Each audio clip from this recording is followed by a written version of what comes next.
Starring Bobby Carpenter and Jeff Tito Thidoff. It's time to attack and dominate. Good morning, juicers. Tito, Carpenter, Shark. Shark almost had a technical issue over here. Luckily, I fixed it before we went on the air. What, you're an engineer now? I put the headphones on, couldn't hear a thing. Realized they weren't plugged in. Caught it right when the promo started. That was good. We got into the show. So, gosh, I telling you, Bobby, look, I can do it all. I can host the show, mediocrity reigns, and I can also learn to plug my headphones in. How are you today, my friend Bobby? I'm good. Good. Had a nice little Tuesday yesterday and some nice weather for the first time. We strung together a couple of nice days. It feels like the summer's finally here as we were finally in June.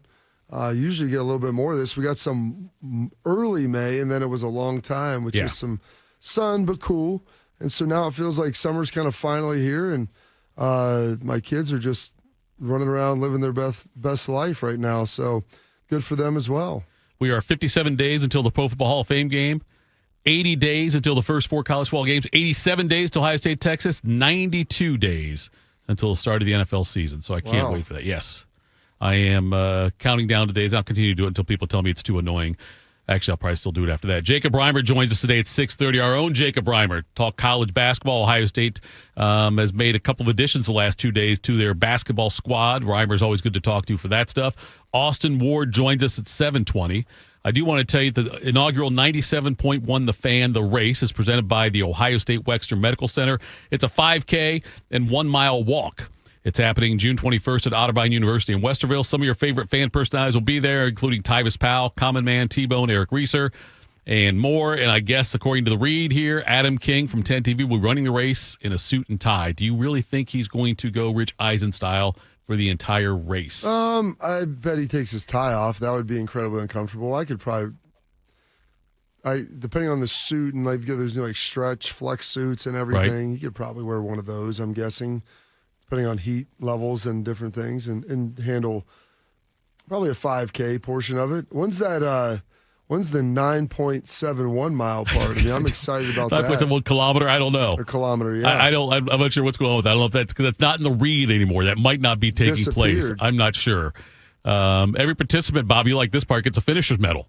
That's what I'm looking for. You know what? I want more participation trophies in this world. We'll get a race shirt, free photos, and awesome gifts from Logan Services and Raising Cane's. The inaugural 97.1 The Fan, The Race, is presented by the Ohio State Wexner Medical Center and sponsored by Impact Health and Wellness, specializing in regenerative medicine, weight loss, and hormone therapy. I said homeowners therapy, hormone therapy. Yeah.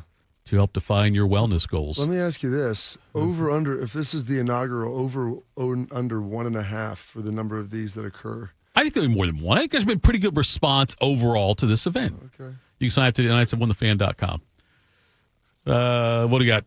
By the way, Reds over the Brewers 4-2. Yesterday, they'll play today at Great American Ballpark at 12:40 to wrap up that series. Yankees defeated the Guardians 3-2. There'll be Guards at Yankees tonight starting at 7:05. Indiana OKC starts Thursday for game 1 of that one. Tonight we got Florida Edmonton at 8 o'clock as the Panthers go for the repeat up northwest, I guess, right? Is Edmonton out west? Yeah, they're out west. Sorry, Shark. I'm not. I know. I figured I'd ask you because your wife's not it's from in here. Alberta. Alberta, Canada. Edmonton, Alberta, Canada. Yeah, it's north of Calgary, which is also in Alberta. It's way up there. Really? Yeah. Oh, yeah. What's Alberta? I hate doing this because I look like an idiot. Alberta's a province. I understand, but how big is Alberta? They're all huge. They all run north and south. No. Can you give me area-wise? Can you give me tell me a state Alberta's probably like area-wise? Oh, it would be like this strip of states from like Montana, the Dakotas. It's that big? They're all that big. I didn't know Have you ever looked at a map of Canada? And why would I look at a map? I just got to know. Because it's right above ours. It just happens to spill over. If you go to Google Maps right now and have Columbus in, you click like 4 or 5 minuses, you're going to see the providential lines on the Canadian map. I need to know how many minuses I got hit. That tells me it's big. That tells it's I got to scam way out. I don't go to Canada, Bobby. I don't need to know. One time in my life. I've been there once. I've been there one time for a bachelor party. Twice. I've been there twice for work up in Toronto. Yeah, but I don't need to know. I don't know. I don't need to know. I don't know how big Canada. I don't need to know that. But that's why I asked Shark. I figured Shark would know. Shark's a very learned man, right, Shark? Okay, let me just tell you this. Let's hear it. Texas is 268,000 square miles. Very big Southwest. State. Very big state. Yes. Alberta is 247,000 square miles. Oh. Okay? Okay. So, yeah, area-wise, it's about the darn size near Texas. as big as Texas. Texas is the second largest state to land mass, I believe, to Alaska. Alaska's first. Is Texas bigger than California? I think it is. I think so. California is really long. It is. Long but thin. It doesn't Not, have the girth. not as girthy as Texas. Texas got a lot of girth. If you've ever had to drive from Texarkana to El Paso, you'll understand the full mightiness of the girth of Texas. The way I learned geography is through sports. Okay. Like I knew Texas was Southwest. Why? It used to be in the Southwest Conference. So when Columbus was in the Western Conference and then the NHL, and Chicago was in the East, how did that? Right. I was already smart there. I already knew that. Okay. They couldn't trick me out. When the old NL West, when Atlanta was in the NL West, the Reds were Cincinnati. Yep, Cincinnati was. Yeah. So I and the Cubs and Cardinals were in the East. Yeah. Right. No, but I got it from mostly college football conferences when it used to be that way. Right. That's how I learned that Stanford and Cal were on the East Coast. They're in the ACC.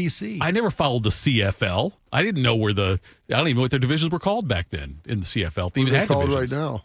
I don't know. Okay, so you said back then. As if I'm saying, like when I was learning it. Sure. You're right, Bobby. Nothing's changed. I'm just saying the fact that, yes, I didn't know that. All right. British Columbia is the furthest west. All right. That's where Vancouver is. Then Alberta is next to British Columbia. That's like north of Montana and all of that. North of Montana.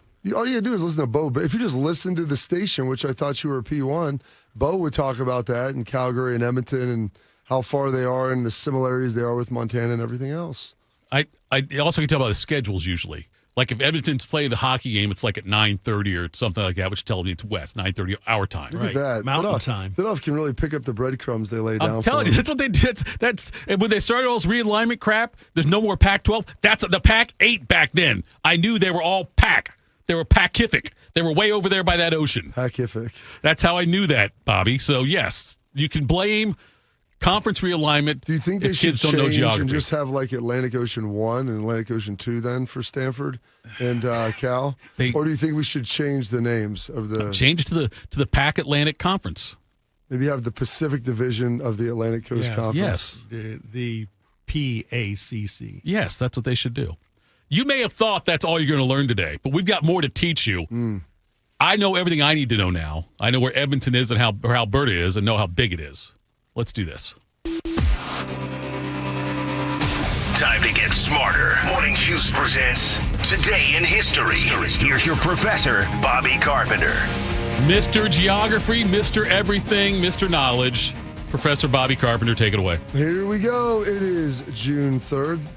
The Wednesday, June 3rd, is the 154th day of the year. 4th, Bob. Today's the 4th. 154th day of the year. 211 days. Wait, today's the 4th? Yeah, June 4th. Yeah, it's because I was on the wrong side of my paper. It is Wednesday, June 4th, the 155th day of the year, 210 days remaining. Don't worry, Shark, as I was rattling off stuff from yesterday, eventually would have hit me. You got the day right. It's Wednesday, but it was not the 3rd. June 4th, tomorrow is my mom's birthday. This date, 1896, Henry Ford completes his first quadricycle. Was that gas-powered? Gas-powered quadricycle. It's the first successful trial run of what would be later known as the automobile. You got to think, that was a made-up term. Yeah. You only had bicycle, tricycle. Well, it's got 4 wheels. It's called a quadricycle. Nice. And no horses involved. No horses involved. Just the ones under the hood, Shark. This date, 1912, Massachusetts becomes the first state to set a mandatory minimum wage. 1919, do you know what the 19th Amendment is to the Constitution, Thibodeau? Is that the one allowing women to vote? There you go. How about that? Listen, guys. We all know that Thibodeau is a big proponent of women's rights. Yeah, he's a closet genius. You might think ERA means earned run average. I don't. I think ERA means something different. That's U.S. Congress passes the 19th Amendment. The women's thing, ERA? Guarantee. Was ERA? Equal Rights Yeah, Amendment. that's what it was. Equal Rights Amendment, guaranteeing their right to vote, is now sent to the states for ratification. This is going to be good. I know that you know this, Shark. Oh, here we go. For a constitutional amendment to be added, what percentage of states has to vote in favor of it? I believe it is 3/4. You know what, sir? Look, I may play dumb on radio. I got smarts real good. Okay, that was impressive. Sent to the states for 3/4 ratification, which obviously it received. On this date, 1940, a good movie about this. The Dunkirk evacuation ends, getting the nearly 340,000 British soldiers back to England. After that came Churchill's famous speech with the quote, "We shall fight them on the beaches." Little prophetic there for D-Day. Start a couple years after that. Have you ever seen the movie Dunkirk, Shark? Nope. You didn't? Did you never see it did. that off? I think we all know the answer to that one. You would honestly, Shark, you would like it. I know it's I well would. done. He's got some time coming up. They basically take, all of these pedestrian boats, just civilian boats, and drive them across the English Channel because the English are pinned down right there, and the Germans are closing in. They've got nothing left. They're out of ammo, out of everything, and so they're trying to evacuate them back across the British Channel. And so, yeah, it's the story of that. It's pretty good. I know Tidoff, it's no Cannonball Run or Smoke. It's kind of like the Smokey and the Bandit, if you will, of World War II. What's better, Smokey and the Bandit or Any Which Way But Loose? Ooh, well, that was a good one, too. Right Turn, Clyde? That's a classic line right there for the orangutan.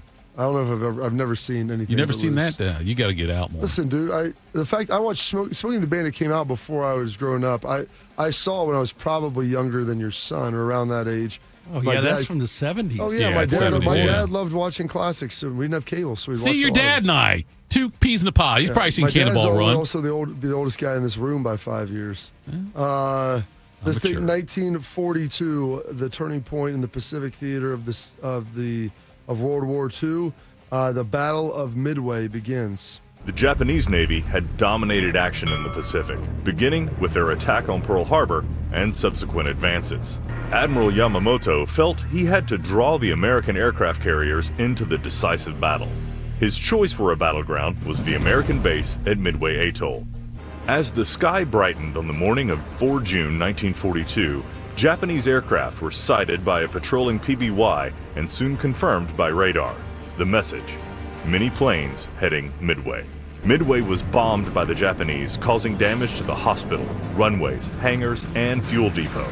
But the continued attacks by U.S. Navy, Marine Corps, and Army Air Force planes arriving at different times sowed confusion among the Japanese commanders and disarray in the battle formation.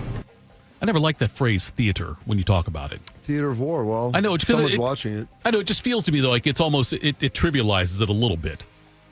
Because you had the Pacific Theater and the Atlantic Theater. I know, I'm just saying, but like, I You're don't. fighting wars on both shores. I just don't like not our shores. I don't like usually, because theater, I think of just movies and it's like make believe and fake and all that. So I just, that's just a personal thing for me. I want to say in there, in the Battle of Midway, Yeah.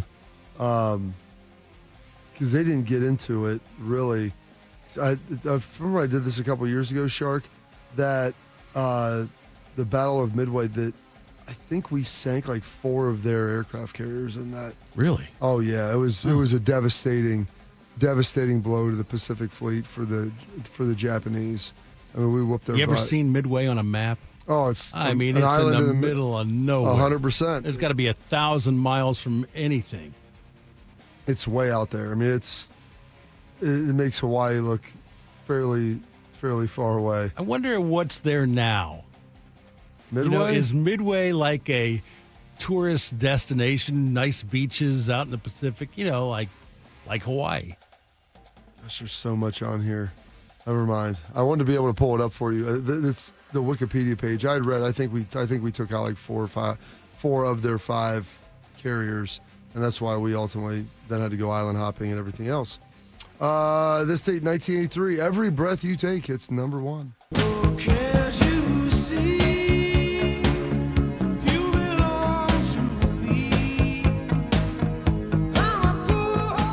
Stalker song. Oh, it's a banger, though. Sting in his solo career. And then in this day, 1984, for the first time in 32 years, Arnold Palmer fails to qualify for the U.S. Open. How about that? Made a hell of a drink. Well, it is pretty good. John Daly took it to the next level. He did. This day, 1988, Ricky Henderson steals 2 bases to set the New York Yankees record at 279. And then this date, 1988, Tracy Chapman with her self-titled debut. Tracy Chapman is the number 1 selling album in the United States.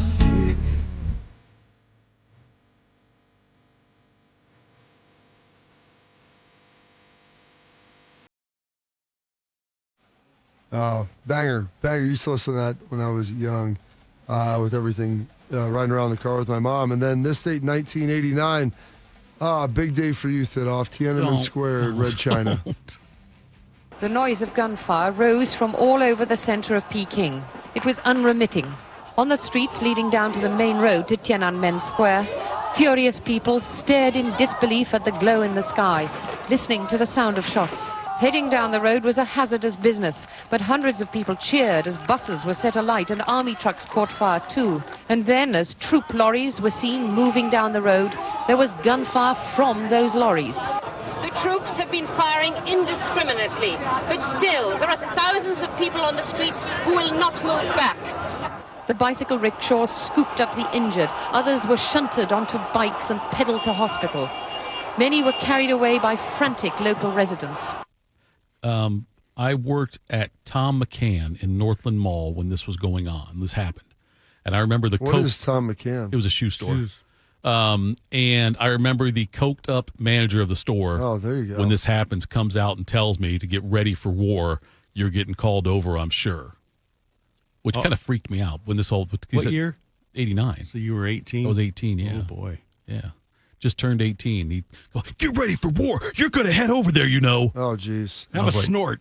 Right. And it freaked me out because I really respected elders back then, even ones that used Coke. Oh, well, everybody likes to party, Thidoff. Some birthdays today. John Drew Barrymore, famed actor, born on this date, 1932.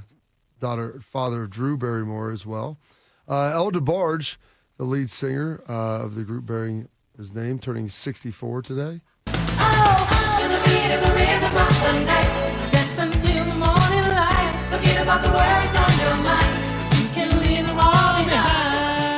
Better than Menudo? Yeah. Okay. And turning 62 today, the 10-year NFL vet, Pro Bowler, Super Bowl champ, and voice of the Buckeyes on their color call for the Ohio State football games, Jim Lachey. First down for the Redskins. Rip it. Intercepted. Jerry Robinson to the 30-yard line. And Lachey cold-cocked it. Robinson looks like he's out. Looks like he got hit by Mike Tyson. I believe it was Jim Lachey, but he just really crunched him. This is a 25-yard return by Robinson, but then Lachey causes a fumble and Washington recovers. Luke get drafted by the Chiefs? Is that who it was? 7th round. Yeah, What was is- it Chiefs, though? Yes. Was it Chiefs? I think that's I think that sounds about right. Good for him. Other birthdays today, Michelle Phillips of the Mamas and Papas turning 81.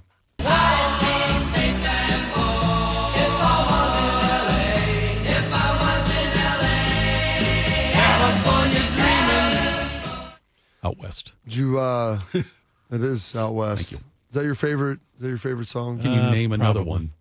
Oh, yeah. They've got a bunch. Okay. That is my I favorite can't name by another far. one, though. Monday. Oh, okay. There you go. Monday. Can't trust that day. Angelina Jolie turning 50 years young today. Who has Angelina Jolie dated? Jenny Shimizu, 1994 to 2000. Johnny Lee Miller, married, 1994 to 1999. Timothy Hutton, 1997 to 1999. Antonio Banderas, 2000. Billy Bob Thornton, married, 2000 to 2003. Colin Farrell, 2003 to 2004. Val Kilmer, 2004. Nicolas Cage, 2003. Brad Pitt, married, 2005 to 2019. The Weeknd, 2021. Paul Mescal, 2023. Maybe we should have just had a list who she didn't date. Yeah, we probably should have done that, Shark. Yeah. Could have saved some time on that end. Yes, I think. Absolutely. And then 2 passings today, passing away on this date, 2014. The man that got his butt whipped by Pedro Martinez, Don Zimmer. Oh, my goodness. Don Zimmer and Pedro Martinez. Oh, That's awful. Don Zimmer, a 72-year-old man, went into Pedro Martinez's face, and Pedro Martinez threw him down. That's terrible. Awful. That was absolutely awful. You know Zimmer's nickname, what it was? No. You know it, Shark? Popeye. Also Gerbil. They also called him Gerbil. Didn't know that. Yeah, That was Richard Gere's nickname, too. I don't see Bobby. I think it's for different Why, Bob? reasons. Why they call him Gerbil? Why'd they call Zimmer Gerbil? I don't know. Because he looked like one. I know why That's they why call he him looked like one. Gear Gerbil. I don't think Gears had to do with what he looked like. Well, Okay, I heard that. I thought that there was maybe some sort of connection there. I think that's Gerbil myth. brothers. And then passing away on this date, 2010, the legendary John Wooden. Yesterday is gone. That'll never change. Tomorrow is yet to be. How can you affect tomorrow? By today. Vivian Larimore said, I've shut the door on yesterday, its sorrows and mistakes. I've locked within its gloomy walls past failures and heartaches. And now I throw the key away to seek another room and furnish it with hopes and smiles and every springtime bloom. I've shut the door on yesterday and thrown the key away. Tomorrow holds no fears for me, for I have found today. I think there's a lot to that. Today is the day that counts. It's today. Don't put it off. Don't put it off, Bob. Don't put it off. Absolutely. Just reading more on this Midway battle. Turning point in the Pacific, Allies' first naval victory against the Japanese. If Japanese would have won, they would have been able to capture Midway. Probably, they said, would have expanded to Hawaii, Alaska, Australia, and it would have been a bad situation. The U.S. probably would have had to settle for peace. They had no more new carriers coming on board until after 43, or the start of 43, and then they would have lost their launching point in the middle of the Pacific. Since that allowed the Guadalcanal battle to start and the Solomon Islands campaign, all of those different things, that those would have been significantly delayed as like no new carriers were coming out for at least another 6 months. So it took a little bit of time to build there, Sharky. Some holidays and observances today, if I can find that. I'm spending all this time reading up about that wonderful, wonderful Midway battle. It is big day for you, Jefferson. Love Conquers All Day, National Chocolate Macaroon Day, Egg Day, National Itch Day, World Bicycle Day as well. And those historical events, your birthdays, your passings, your holidays, observances for this date. Wednesday, June 4th, 155th day of the year, 210 days remaining in this 2025. Coming up next, there are improvements coming to the Ohio State Buckeyes, both off the field and on the court. Morning Juice. Teachers are dynamic leaders, shaping a new generation. They bring a variety of perspectives from diverse backgrounds, innovating how they teach to prepare students for our fast-changing world. Achieving this takes skill and expertise. They're tireless explorers, creatively discovering a universe of solutions, telling stories, experimenting, inspiring, mentoring, connecting cultures, and connecting with each other, leading by example. Experience the unique joy of helping students thrive. Teaching is a journey that shapes lives. Are you ready to begin? Explore teaching at teach.org, a campaign supported by the U.S. Department of Education, Teach.org, and 1 million teachers of color. And we're live here outside the Perez family home, just waiting for and there they go, almost on time this morning. Mom is coming out the front door strong with a double-arm kid carry. Looks like Dad has the bags. Daughter is bringing up the rear. Oh, but the diaper bag wasn't closed. Diapers and toys are everywhere. Ooh, but Mom has just nailed the perfect car seat buckle for the toddler. And now the eldest daughter, who looks to be about 9 or 10, has secured herself in the booster seat. Dad zips the bag closed, and they're off. But looks like Mom doesn't realize her coffee cup is still on the roof of the car. And there it goes. Oh, that's a shame. That mug was a fan favorite. Don't sweat the small stuff. Just nail the big stuff. Like making sure your kids are buckled correctly in the right seat for their age and size. Learn more at nhtsa.gov/the right seat. Visit nhtsa.gov/the right seat. Brought to you by NHTSA and the Ad Council. Around the world, Children International and friends like you are giving children in poverty a chance to grow and thrive, to be healthy, to succeed in school, and achieve great things. How do we do it? In the best way possible, by helping ensure access to healthcare, nutrition, and educational opportunities. And most importantly, by empowering youths and their families to get out of poverty and into employment through life skills, computer, and job training. The very tools they need to break the cycle of poverty and build futures full of promise. Because every child deserves a chance to realize their full and best potential. Learn more about how Children International is empowering children and families by going to children.org today. That's children.org. Bobby played for the Dallas Cowboys. Tito wears assless chaps. I'm dead sexy. You're locked into Morning Juice. All right, Morning Juice. We'll have Jacob Reimer on here shortly, talk about some things going on with Ohio State basketball. Bobby, I saw this story about Ohio State making some changes to the Horseshoe, and they're adding 400 new premium seats that there'll be some benefits with it as far as being there'll be wider seats. They will they're seat backed. They're club seats. Yes, and they get to walk down the same tunnel if you're sitting in those seats as the players, and other amenities such as you get dedicated restrooms. You also get access to purchase game day parking, and away game and postseason ticket opportunities. You'll get all those things. So the tickets are going to be $6,000 each. They're taking deposits on them now. It won't be ready until June or till 2026 season for this. And I heard they're moving the band over to the north side now, where they used to be from the south. Okay, so everybody got really upset about that, and I was thinking, I was like, the band used to be over there on the north side. And I saw the people complaining too, Bobby, about, well, why not spend that money or put money together, for the scoreboard or for the field or whatever. And all I want to say to that is, much like the Fox TV contract that Ohio State and the Big Ten signed off on, and then people complain about, big noon, but people agreed to that within Ohio State and within other schools. The people that agreed to it are no longer here. I understand, so but I'm saying the problem. That's fine. But we were playing far too. That's my issue with it is we acquiesced way too much. With part of that deal. With this though, Bobby, this is a way to raise more money to spend on players and coaches, correct? Spend on players and coaches is a way to raise more money to keep the athletic department that too functional. Okay, that's fine. What I'm saying is, here's how it works.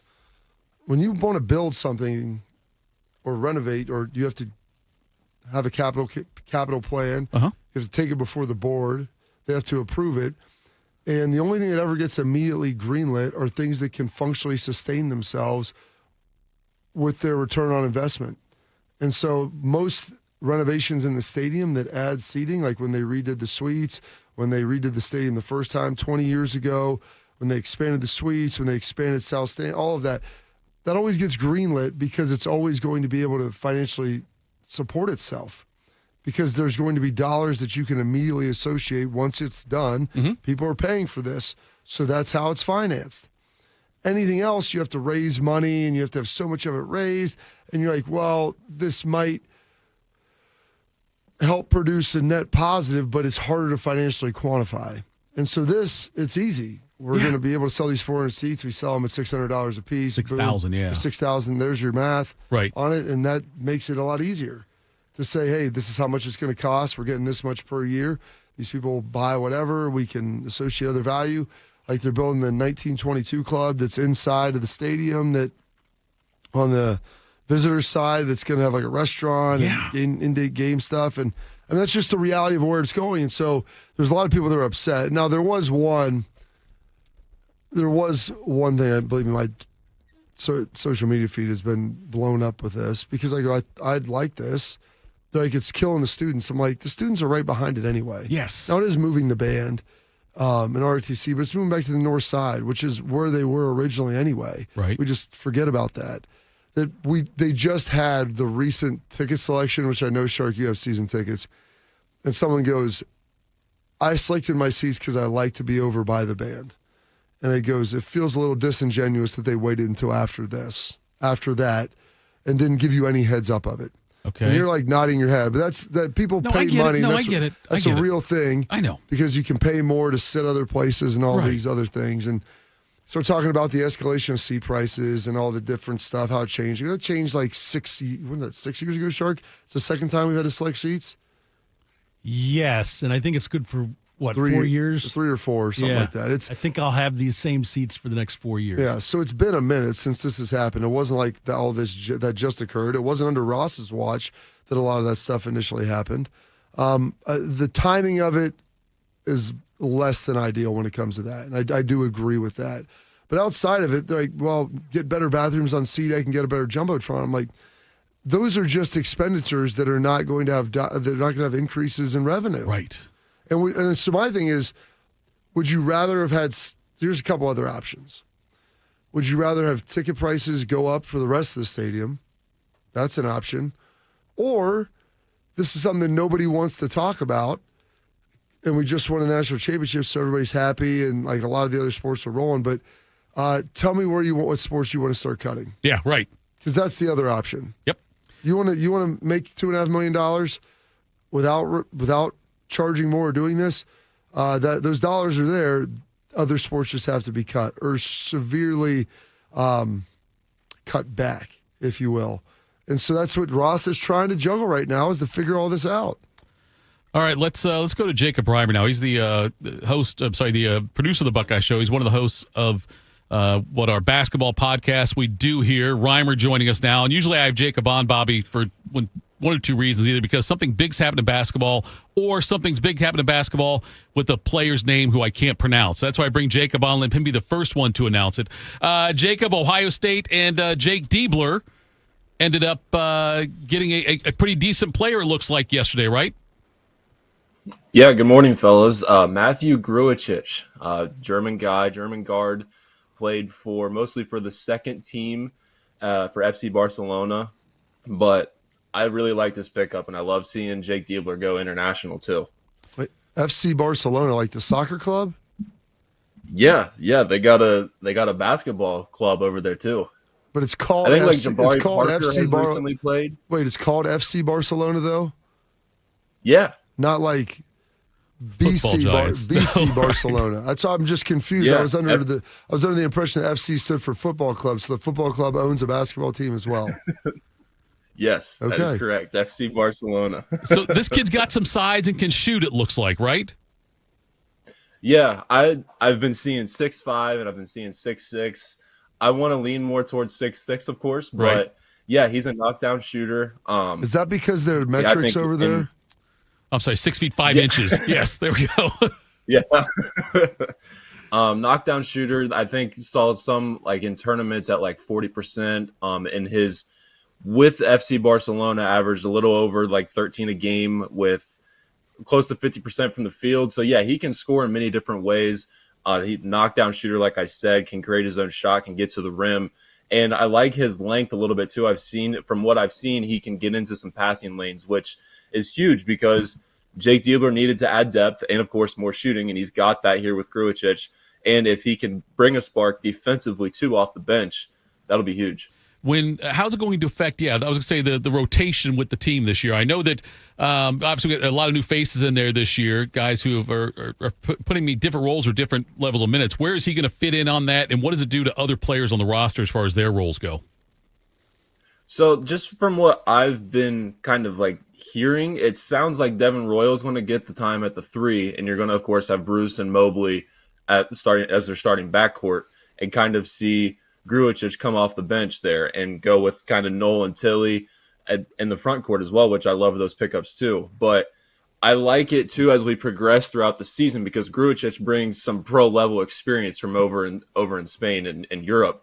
And that can be huge, like in a January or February or even an early December, November game too, as like used in a death lineup down the stretch of a game where you can kind of go small, because like with the experience level he'll be able to bring, he can give the guys some good juice down the stretch of a tight game and kind of go move with Devin Royal to the 4, his true position, and then put Grujic at the 3 and still have your starting backcourt there, Bruce and Mobley. I like that lineup a lot and think we could see it used a ton. So let's talk a little bit about this year relative to last year with who they were able to bring in. And it seems like this year, Reimer, they brought in guys with more production than maybe potential than some of the guys, Bradshaw included, that they had added last year, that while a lot of stars beside their name and a lot of excitement, really hadn't produced at the college level the way, or professional level, that some of these guys have. Yeah, you hit the nail on the head. Diebler went fully active for production, not potential. And that's what we're kind of seeing in college basketball with transfers. With I mean, just look at Tennessee the last couple of years. It seems like you've got Dalton Knecht and Chaz Lanier just come in and be stars at Tennessee from the mid-major level. And that's what you want on your roster to give some more added experience too. Like, I know Tilly played for Santa Clara, but you're still going up against Gonzaga. You're going up against St. Mary's, two consistent tournament teams there. And what I've seen from Brandon Knoll, he gives them they both of them have a ton of versatility where they can space the floor, knock down shots. It's all going to have to translate defensively too, because the bigs in the Big Ten we know are very big and they can dominate. And like, it's going to be a tough adjustment for sure, but I think they can do it. Jacob, I see on like Lenardi's most recent bracketage, got Ohio State as a 4 seed, which seems awfully optimistic to me based on what's happened in recent years. I'm not saying you can't get there, but it seems to me that there's a lot of benefit of the doubt being given out that maybe Ohio State's men's basketball team hasn't necessarily earned yet. I expect them to be a tournament team, but when you saw 4 seed under Lenardi's thing, did you have a reaction to that? Yeah, I was shocked because that's putting them as a top 16 team in the tournament in the country. And at the time when it first came out, there wasn't a true wing or wing depth, which now you do here with Grujic, but at the time Darian Williams was still available, and that kind of got me thinking, oh, maybe Lenardi knows something, that Williams is coming up here to Columbus. But unfortunately didn't end up that way. But now you have that depth at the wing position with Grujic, and I think I've been seeing a bunch of rankings from different people that have Ohio State as a fringe top 25 team, which I think that's fair right now. They are way more experienced than what they were a season ago, and I think getting a full offseason under John Mobley Jr., who can have a real breakout year as a sophomore, just giving him that experience too, alongside with Bruce Thornton, Devin Royal, and the guys that have been brought in, I think it's a roster that can make the tournament for sure. So make the tournament. What are your expectations then for this team then moving forward this year? I think tournament is obviously always there. People talk about top 4 or 5, finish in the conference. Do you think this roster as it's currently comprised is capable of all of those things? Now in Diebler with his first really like full off season with a season under his belt, moving forward, like his experience and maybe the experience of this roster, do those things align with you?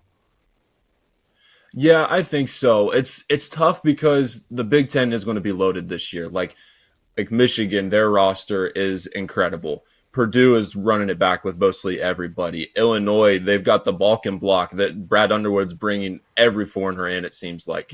But I still believe that this Ohio State roster, with the experience that they have, can be in the mix, be a top 5 to 8 team in the conference for sure. It's tough, of course, because you got the West Coast teams out there too. Like Oregon's returning a bunch. UCLA is supposed to be pretty nice as well. So it'll be tough. But that just shows to the depth of the conference, and they're sending almost double-digit teams to the tournament every year. I think that's what Ohio State can be this year, and I would like to think that this roster can. I think the ceiling is probably a top 5 team for sure. Bobby, you might not know this about Jacob Reimer. Fun fact, though. First, he's an Ohio State fan, but he's also a big-time North Carolina fan. He was actually under house arrest for 3 months one time wearing an ankle bracelet because of threatening Christian Laettner. I don't know if you knew that or not, but not a lot of people do know that. He's a rising star here at RhymeTime05 is where you can find him on Twitter. He knows his college hoops, folks. If you follow him on Twitter, you will see it. If you like college hoops, you should follow him. If you also like seeing how crazy someone is, because the time he spends on it and how much knowledge he has is actually unhealthy. Rhymer, thanks for getting up early, buddy. We appreciate it. We'll talk to you again soon. Yep, thank you, guys. I always wake up early to talk college basketball, that's for sure. There we go. That was Jacob Rhymer there joining us. Always love talking to him. I'm telling you, Bobby, the dude knows his hoops. He lives this stuff. Mad about hoops? He is. You know what? They should do a podcast. How about that? That's $1 million idea, Bobby. Mad about hoops. Maybe Rhymer. Maybe $1 billion. Maybe get Tim Hall involved. Maybe get that's what we need. Evil bald Colin involved. I like it. Let's pitch that to Fish we had done here today. That's a great idea. All right, coming up next, we'll hit you with some quick hitters. This is Morning Juice. While serving in Vietnam, a grenade took my ability to see. Today, I'm a sculptor. Now, my fingers are my eyes. I'm Michael Naranjo. As a veteran, I know the challenges of life can be great. In my art, turning a lump of clay into something beautiful, that is worth doing. Life is like that. We each must use what we can to make things better. DAV helps veterans like Michael get the benefits they've earned. They help more than 1 million veterans every year in life-changing ways. Now, I show others how they can create something with their own hands. I know it can do a lot of good. With support from DAV, more veterans can shape their lives into a thing of beauty. My victory is bringing beauty into the world. Michael Naranjo, may your victories inspire many more. Support more victories for veterans. Go to DAV.org. We are the keepers of the wild, America's original and most invested conservationists. For more than 80 years, we've been committed to conserving wildlife and the natural landscapes that define our nation. From rugged alpine ridgelines to peaceful tall grass prairies, we've supported the conservation of more than 36 million acres of American wildlands. Our funding has led to cleaner water, fresher air, and improved wildlife habitat. From abundant fish and waterfowl populations to robust deer and elk herds, nothing is more important than maintaining wild spaces for adventurers to explore and wildlife to thrive. We are America's hunters and target shooters, stewards of the American outdoors. America's hunters and target shooters, along with firearm, ammunition, and archery manufacturers, have invested more than $46 billion to help state fish and wildlife agencies manage and protect wildlife and wildlands across America. For more information, visit outdoorstewards.org. You know a thing or two about the moments in life that matter. You've seized those moments to embrace joy, accomplish great things, and build meaningful relationships. Is it time now to sit back and reflect on a life well lived? Maybe. Or maybe there's more to be done. Maybe this is the most important moment you've encountered yet. By volunteering with AmeriCorps Seniors, you can seize the moment, lend a hand, and get back more than you give. We connect you to local volunteer organizations with opportunities that fit your schedule and match your interests. Through AmeriCorps Seniors, you can support people in times of need and make your community stronger. You can become a companion to your older neighbors, brightening their days with friendship. You can even become a mentor for young people, serving as a role model and enriching their lives. Are you ready to seize your moment? Visit AmeriCorps.gov/yourmoment and get started today. Tito has had 2 wives. They've both been named Heather. If you know someone named Heather, please warn her. This is Morning Juice. Yes. Warn her. Who cares about me, right? Don't worry about warning Tito. Warn her. Thanks to Jacob Ryan for joining us. Give him a follow at RhymeTime05. Seriously, the guy does know his hoops. And we'll have him on again, Bobby, more as we get closer to the season, within the season, because he speaks very intelligently about hoops all across the country. And he knows his geography as well. So, okay, let's do some quick hitters here, Sharky. Morning Juice presents Quick Hitters. Sponsored by Dr. Mark Levy. If you're snoring and not sleeping, call Dr. Mark Levy today at 1-800-MORE-SLEEP. A real head-scratcher in the NBA yesterday. The New York Knicks have fired head coach Tom Thibodeau 3 days after they were ousted from the playoffs Tibbs led the Knicks to back-to-back 50-win seasons for the first time in 30 years and led them to the Eastern Conference Finals for the first time in 25 years.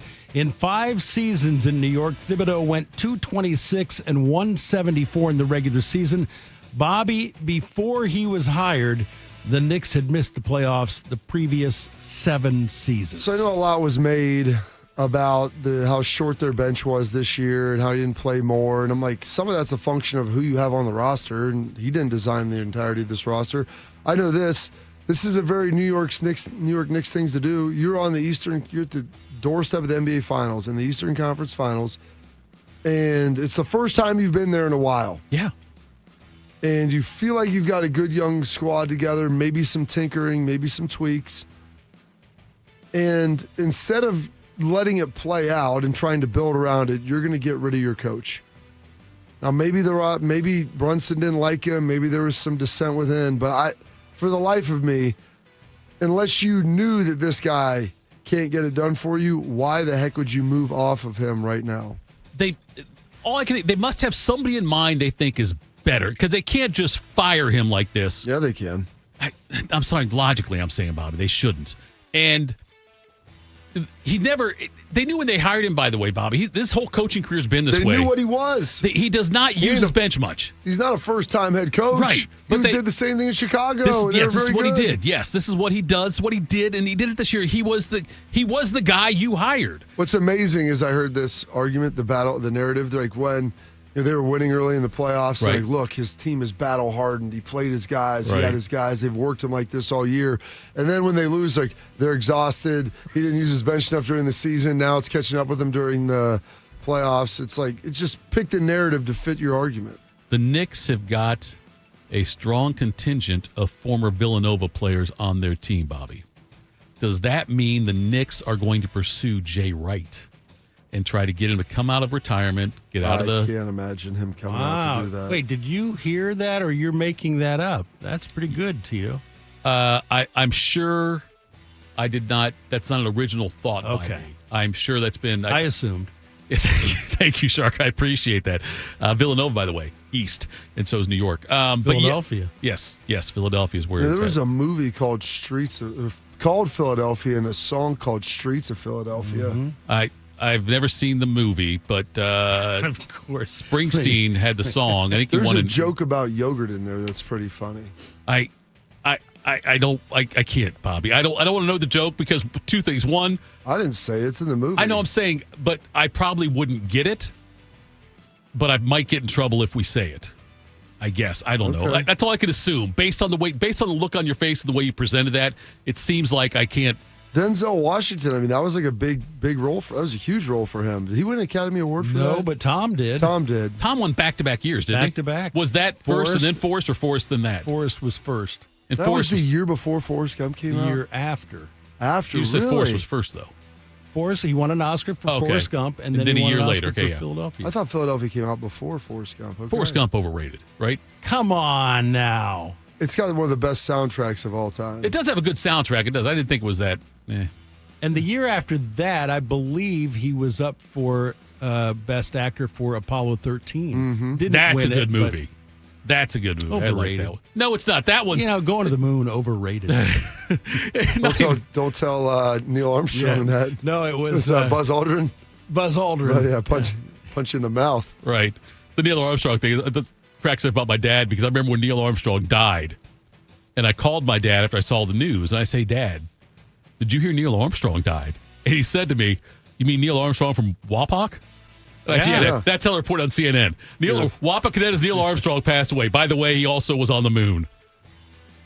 Go ahead, Shark. All right. Every year, yes, millions of people request tickets for the Masters in Augusta, Georgia. Only about 40,000 people get tickets each day. In 2022, it cost $115 to get a one-day ticket. From 2023 through 25, the price rose to $140. Next year, the price of a one-day ticket will rise to $160. The hike comes after Augusta National cracked down on the secondary market for tickets this year. Hundreds of attendees had their passes canceled because reselling tickets is prohibited. Tito, in all honesty, yes, they could charge $500 a day and still sell out. They like to keep it cheap, though. Like everything they say when you go there is very affordable. A sandwich is like $1.50. Yeah, I've had a couple of people. Well, Beamer obviously went out there, but a buddy of mine also went out there, and he said it's amazing how, first of all, how well run it is. Like it's efficient. You don't have long lines anywhere. Nothing. Well, I think the lines are long, but they move. That's what I mean. Yeah, it's not long. Yeah, you're right. It's long. Yes, you're right. That's a better way to put it. Yeah, but they go through very quickly on things there. And I look, for me, Bobby, Masters is Ohio State football. And what I mean by that is I don't know if Ohio State football will ever get to a point where like people say, you know what, there's no way in hell I'm going to Ohio State home or Ohio State Michigan game. Like, or it's going to sell out or damn near sell out no matter, because they keep raising these prices. Season tickets now, you've got to do the donation to the athletic department, all these things. You've got always had to do that, though. But now it's a yearly thing. Yes. They just changed it a little bit. I think the Masters is the same way. I think Shark's right on that. No matter what they charge, it's going to people are still going to, it's going to sell out. It's still going to be a desired ticket. Have you been out there before, Bobby? Masters, I have not. Have you had the opportunity to? I've been asked once. Yeah. The thing is, it's just a trek, and I got asked kind of last minute, and I'm like, I can't make my schedule work around that to get out there that quickly. Shark, you? Never have. I'd like to play at one time. I don't think Bobby would go because he doesn't like to walk golf courses. And by the way, he would need a cart. That's a lot I'll hillier. walk to watch. I'll just stand in the same place. Yeah, there you go. Yeah. On the first hole. Like that's what I've heard. That's a lot hillier than just like when you watch Memorial. You don't it's know very how similar to Memorial. Yeah, you don't know how hilly it is to get out there with that one. But yeah, I get in the lottery every year. They have a lottery where you can put your name in, and that's how Beamer got his tickets. I know, but you can try to get your ticket. You can put in requests for it and see if you get. I've never gotten it yet. But I do it every year. I try to get on. I think they just opened up too. But anybody listening, don't go try to join the lottery. Increase my chances if you don't do it. So let's just tell everyone the lottery's closed. You know what they don't have at Augusta National? Weeds. They don't. Nowhere. Not a weed on that golf course. Nowhere. Ben Roethlisberger is eligible for the Pro Football Hall of Fame in 2027. He's going to enter Canton as a Pittsburgh Steeler because that's the only franchise he played for. Could have been different, though. According to Mike Singletary, he claims he once vetoed a trade when he was the 49ers head coach that would have sent Big Ben from Pittsburgh to San Francisco. It was in 2009, but Roethlisberger had just been accused of sexually assaulting a woman in Lake Tahoe. Singletary told the owners and GM that he wanted a team of character and nixed the deal. Now, Bobby, we're 16 years later. May be hard to prove Singletary's account or even if he had the power to veto that trade. Yeah, it's always great revisionist history going back and look at this. Maybe this is true, maybe it's not. The thing is, some of the other people involved will probably severely downplay or never admit even if it was, given this career that he had after that with the Steelers. But, yeah, I have a hard time believing that this was the case. What do you think is more... God bless you, Mike Singletary. ...more likely? Singletary's account of this or Ric Flair said yesterday about Holly Berry? What did Ric Flair say about that? She hooked up with him? Yes. What? I would say that. Ric Flair said He's the nature boy. After Barry's divorce, she took a ride on Space Mountain. After she divorced David Justice. Yeah. He mentioned that. Now Hallie's denied it. But this would have been like early 2000s. Not that it really matters to Ric Flair because Ric Flair's Ric Flair. So, I mean, not a lot of women would say no to Ric Flair. Not a lot of men either, to be honest. But I'm just saying, do you think, though, that... Do you think... I think that is just as that's good. Believable? I would say that is slightly better odds than this Roethlisberger trade. Dennis Rodman may be the homeliest athlete in the history of athletics, and he was married to Carmen Electra, so... I mean, you've seen the nature boy brings it home now. Like yes. I think there's a decent probability. I would say, for the legal term, more probable than not. I would say that's meaning the preponderance of the evidence over 50%. I would say that's coming in at less than 1-to-1 odds. What was the Colts longtime GM who was at ESPN? Bill Polian. Yeah. Once claimed that he had a first-round grade on Tom Brady. Of course he did. But, they didn't pick him because they had Manning. Sure. I thought, that's kind of... Why wouldn't you take him in the 3rd round? Yeah, exactly. Sure. Take him in the 4th. Whatever. Take him in Shadirland. Yeah, Shadirland. Take him down there. Right. If you tell me you had a 1st-round grade on a quarterback and they slid past into back then the 2nd day, the 4th round, you would be working all night to get up to go get that guy. Don't give me that, Bill. Think of how many championships he could have won with Brady on his bench. If he's not New England and Manning's your starter, think about that. Yeah. What could you have done? Who do you have to get past then? Who was the quarterback? Bledsoe got hurt, but I don't know who would have been after that. But I like going against Bledsoe a lot more than going against Brady in his prime. Michigan State has a new athletic director, Jay Batt. J, not J-A-Y, just the letter J. The letter J? Was he a rapper? Like Jay Lehman. Is his middle name Meat? No. Traditional spelling. Oh, I shouldn't say no. I don't know for a fact. Exactly. I'll have to look that up. Jay Batt is leaving Georgia Tech to take over in East Lansing. He gets a 6-year deal with the Spartans after a 2.5-year stint as AD at Georgia Tech. He replaces Alan Haller at MSU. Tito, I know you have researched this. Is this a thing or not a thing? The biggest thing for me is the fact that there's an athletic director at a major school out there who just had an initial for a first name. Like, I'm surprised it's not a symbol. That's amazing. I don't think it's a big deal. No, I don't know. But I've got my... I'll tell you, it is a big deal from the standpoint of the fact that that will sculpt and shape Michigan State's competitive landscape of what they're trying to do in especially men's basketball and football. And they have 2 huge billionaires that donate a lot to them. So they have the resources. And if you can make sure you have the right coaches in the right direction, because when you got Dan Gilbert and Matt Ishbia who are willing to write big checks for you, you have the ability to get a lot done in today's landscape. Did you see what happened with Michigan's former president? That's the best. And I didn't know if you wanted to get to that here or wanted to get to that later. Do it later. Okay. That'll be a mega tease there. That'll be pretty good. We can get into that one. By the way, RIP to Jim Marshall. Jim Marshall played for Ohio State. We're going to give him a send-off here, or are we going to give him a full... I'm going to give him a full send-off in What Has You Juiced. Okay. No, he needs more than that. He needs even more than that. Do you want to do that? Okay, we'll tease that too then, Bobby. We're going to go to break. I was trying to squeeze in a lot of information there, and that's fair.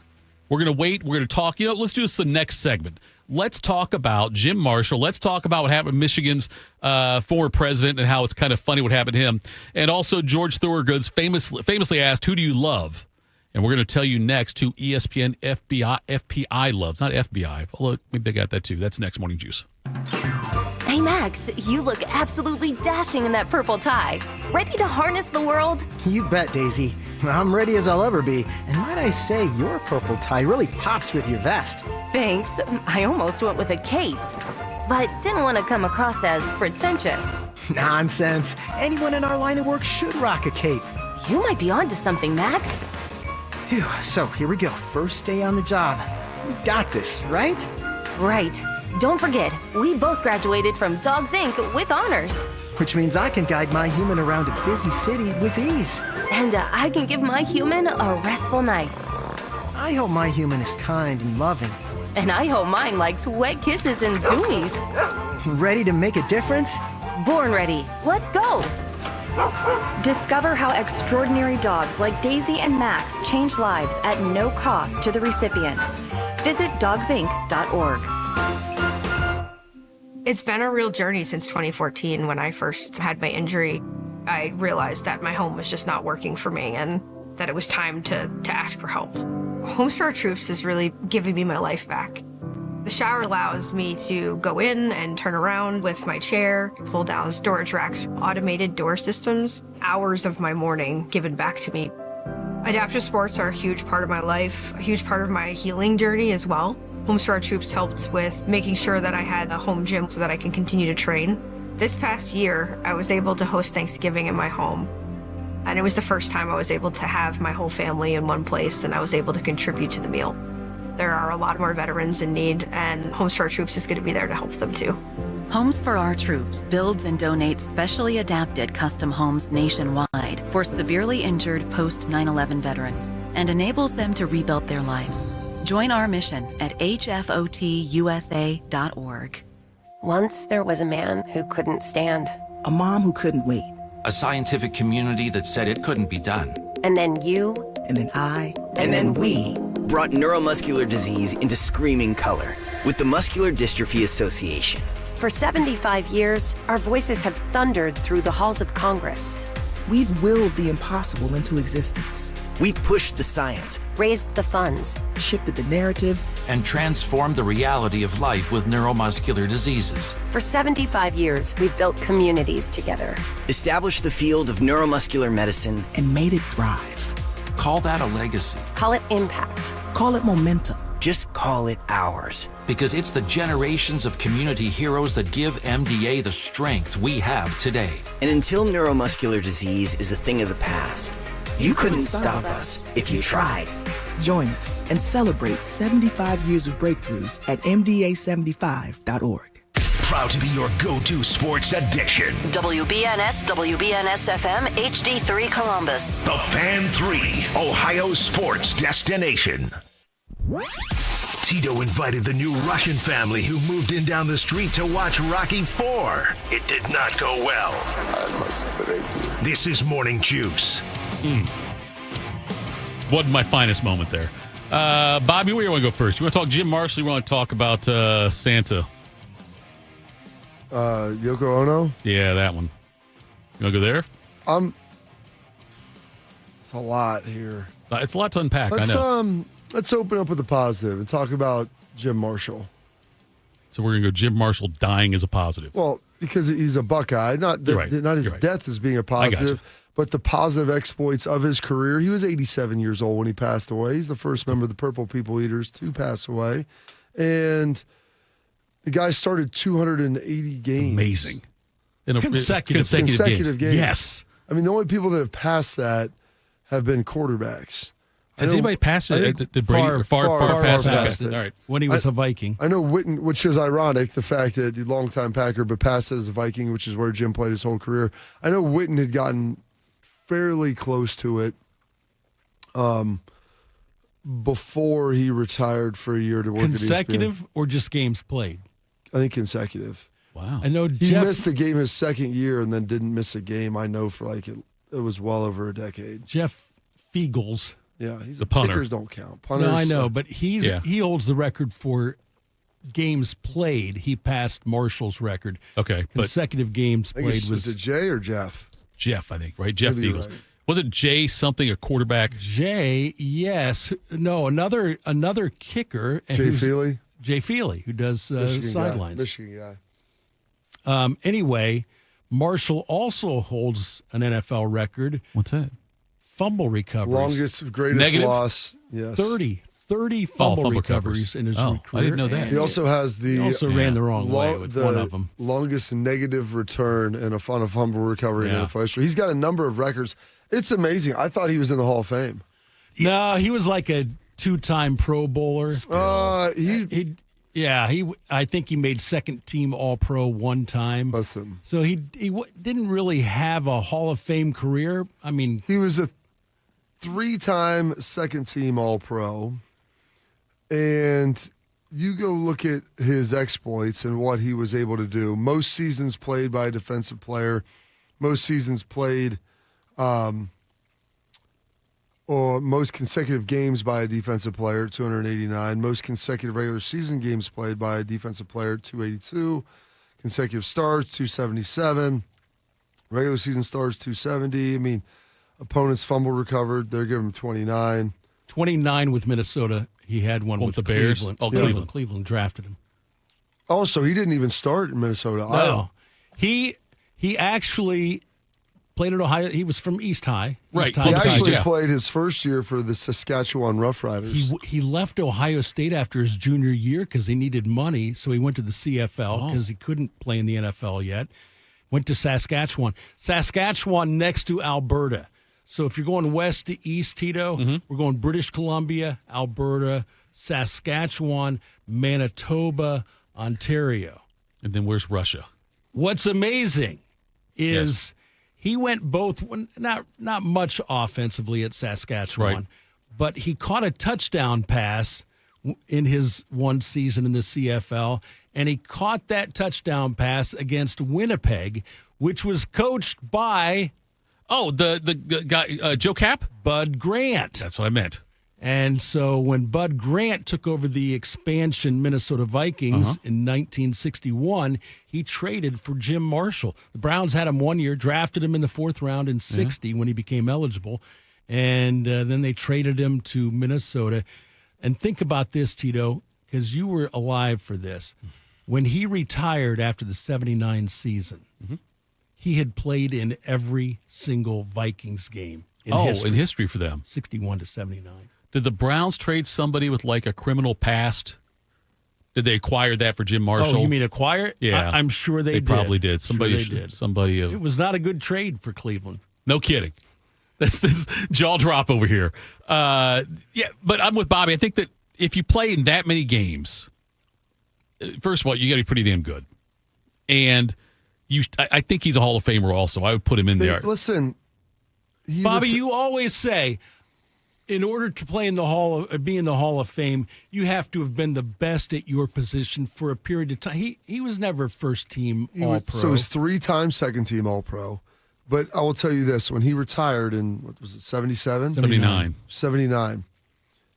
Do you know what he is? Ranks on the all-time sack list. Yeah, I know they didn't count sacks. They went back and did it. He's got 130 and a half, he's but like I think top 20? he's 22nd or something.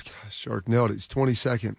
And for a game that was played much differently than, of the guys at the top, the only old school guys are like Kevin Green and Jack Youngblood. Alan Page, they've got in there. Yeah, There's a handful. But everybody else is a newer player where they throw the ball more. I think Page and Eller, his teammates, were both ahead of him. But it surprises me that you say Jim Marshall's the first one to die. I didn't realize Eller and Page were still alive. I didn't know that either. That's what it said yesterday in one of the releases. Who's the fourth one on that? On that one? Leaders? You know the answer, I guess, by the way you're looking there. I couldn't even give a guess on that one. I'm not sure who it is. Gary Larson wrote The Far Side. Oh, maybe it's not Gary. Larson, though? It's Larson. It's not. It might be Gary Larson. Gary Larson's not necessarily It is Gary Larson. It is, okay. He also wrote The Far Side, though. Not the same Gary Larson, but that's the name for it, though. Do we know? Gary Larson's still alive as well. He's 83. That's amazing to me, because that was – and you go back when people talk about the best teams to never win a title, whatever, those Minnesota Alan teams. Page, Associate Justice of the Minnesota Supreme Court. Still? Not still. He was, but he's 79. He'll be 80 this year. Marshall was the oldest, I think, of all of them by far. And then Carl Eller, 83. Bob. 87. There you go. Help with his pills. The wasn't Page the one who went to the Bears then for his last year, and he had like 3 sacks or something in his last game. I think he did. I think he had 3 sacks, or maybe it's just last season in one game he had like 3 or 4 sacks or something incredible. And he was he was not a young guy at that point. After playing that long career there, but he retired with the Bears, which is akin to Favre going to the Vikings. You know what I mean? It's like that same kind of thing right there. He had Marshall is the only defensive player in Ohio State history, I think exclusively defensive player, to score 2 touchdowns in a game. Yes. Was it against Purdue? Gosh. I think he had an interception. He did, of course he did. Interception return for a touchdown, and then a return a blocked punt for a touchdown. And they only scored 2 touchdowns in that game. Really? Ohio State, and he scored both of them. So that would have been like what year? Like that in like late 50s? 58. Good pull by you, Shark. Also, another thing, Bob. This is why I wanted to let Shark show off here before he retires. He was a track and field star at Ohio State. In 1958, he broke school records for the discus and shot put. Jim Marshall. Not too shabby. Big deal. Yes. I'm saying, like, looking at his longevity and his sacks, I just assumed that he was in the Hall of Fame. Yeah. Because I'd watched so many highlights of him. What do you think that conversation was like with Woody when he went in before senior year and said, Coach, I got to go to the CFL? Don't have any money? I don't know. That would have been tough. Played today, Bob. He'd get a little NIL. He would do get pretty a little well. NIL. He'd probably get a lot of NIL as well. He'd also probably leave after his junior season. Let's be fair. He'd also be gone after that, too. That still would have happened. So Michigan's president, Santa Ono. Mm-hmm. Is that how you pronounce it? Is it Santa or Santa? Santa, but I thought it was Yoko. Former Michigan president. Yeah, former. Listen, so go ahead, Bob. You can do it. Well, I would say he was the president, and then I don't know how this works. Okay. Because it said that he resigned as president to take the Florida president's job. Now, the Florida board of directors, you think they would have had this lined up. They declined. They rejected. They vetoed his hiring by a vote of 10-6. So it wasn't like it was all that close either. Yeah. I mean, you have to flip 3 people to get that thing to turn. And I don't know. Can you go back to Michigan then? I don't think so. I think he's done now. I think they're probably ticked off the way he left. That's my point. Yeah. Like, you left, you made this big deal. You'd think that you would have the votes in the bag to be able to get it done. And I love that Florida shot him down. Oh, yeah. All the memes now with him and the bet and the little, the Michigan symbol like stuff and the trash talking for Ohio State and the fact now that he doesn't have a job. I'm like, this old saying, what goes around comes around. Karma. He's gonna go to Wittenberg for $75,000. Not to besmirch Wittenberg. No, I shouldn't. I should have used a Michigan school. Yeah, you should. Albion. There we go. Eastern Michigan. Yes. Anyway, so it looked like, I guess it's the first time, the Tampa Tribune said this, the Tampa Bay Times said it's the first time in the Board of Governors' 20-year history that members have overturned a university's presidential selection. That's amazing. So, yeah, they did that. And I guess, according to this article, 211 Warriors, he had come under fire from conservative Florida politicians the past month about his prior stances on diversity, equity, and inclusion programs and his handling of pre-Palestine protests, which spurred outrage from some university officials. So he was scheduled to sign a 5-year contract that would have paid him $1.5 million a year in base salary. Could have earned him as much as $15 million over the life of the contract if he had certain performance and retention bonuses. And now he left Michigan last month when it was announced he was the lone finalist, the only finalist for Florida's position. So, I guess also don't take a job unless you've got one. But I guess he thought he had one here. Well, at some point, you've got to go all in. He's the lone finalist. You feel pretty good. However, I feel like that they would probably have vetted that if there was people there on their board that were vehemently opposed to some of his positions and views. Yep. And now he's on the streets. And I have to say, I don't feel all that bad for him. I think Ohio State should offer him some kind of higher up position, like say, hey, we think we want you this, and then reject him. I would do that also. Like say, you ought to come in and interview for this. We really think you're a good candidate for it. And let him say a bunch of positive things about why he wants to be at Ohio State. And then Ohio State. What is wrong with you, Theo? That's what I would do. No, seriously. What is wrong with you? You don't think that would be fitting in high comedy after what that school, the cheating scandal that went on there? I would try to punish him, Harbaugh, all those guys any way I possibly can. You are incredibly punitive, man. That's amazing. You wouldn't do that to this guy? It seems like a lot of work just to embarrass somebody. Yeah, but I think it's worth it on that one. I think it's worth it. I do. I'd be okay with that. ESPN released their football power index, the FPI, and they've got their top teams they listed, Bobby. And they've got Texas 1, Georgia 2, Ohio State 3, Alabama 4, Penn State 5. They're giving Texas a 20% chance to win the national championship. Ohio State, right around 11.6, it looks like. They do all the different rankings, they have all their different metrics that go through. But do you believe that Ohio State is the third best team going into this season? Sounds about so. You're telling me Texas has twice as good odds. I don't know if I'd say twice as good if it's 20 to win the championship. It's like 22 to 11. What is Georgia at? Georgia's 17.5%. So there's it's about a 4 or 5% drop to Georgia, and then another 6% to Ohio State. It sounds about right. The percentages are a little bit stretched to me. I feel like they're probably a lot closer. They're banking on a lot of the fact, I think, that Arch Manning is going to be the guy because Texas lost about just as much as Ohio State did when it comes to production and players. Having a ton of guys drafted, losing your quarterback. They have Arch Manning coming in, so you feel better about that. But still, I haven't seen him play a whole season. I've seen him look good at points. But people made the argument like you weren't good enough to beat out a 7th-round draft pick. I mean, it's kind of a joke, but there is truth to that as well. So it's no joke. It's no joke. I would say that's about. If you told me Ohio State had the third best odds after having 14 players drafted, losing 17, significant players on that team, I would say that I would feel pretty good about that. So, Bobby, I'll give you the top 7 teams here on this list: Texas, Georgia, Ohio State, Alabama, Penn State, Oregon, Clemson. Those are the top 7 teams. Out of those 7, which one would surprise you the most if they won the championship? Clemson. Clemson would surprise you the most? Yeah, they're in the ACC. I just don't think they're as good roster-wise as the other teams. Coaching decision, probably Penn State. That's the thing I keep going back to. I feel like they could get there. They've got some talent, but I've got to see James Franklin put it together.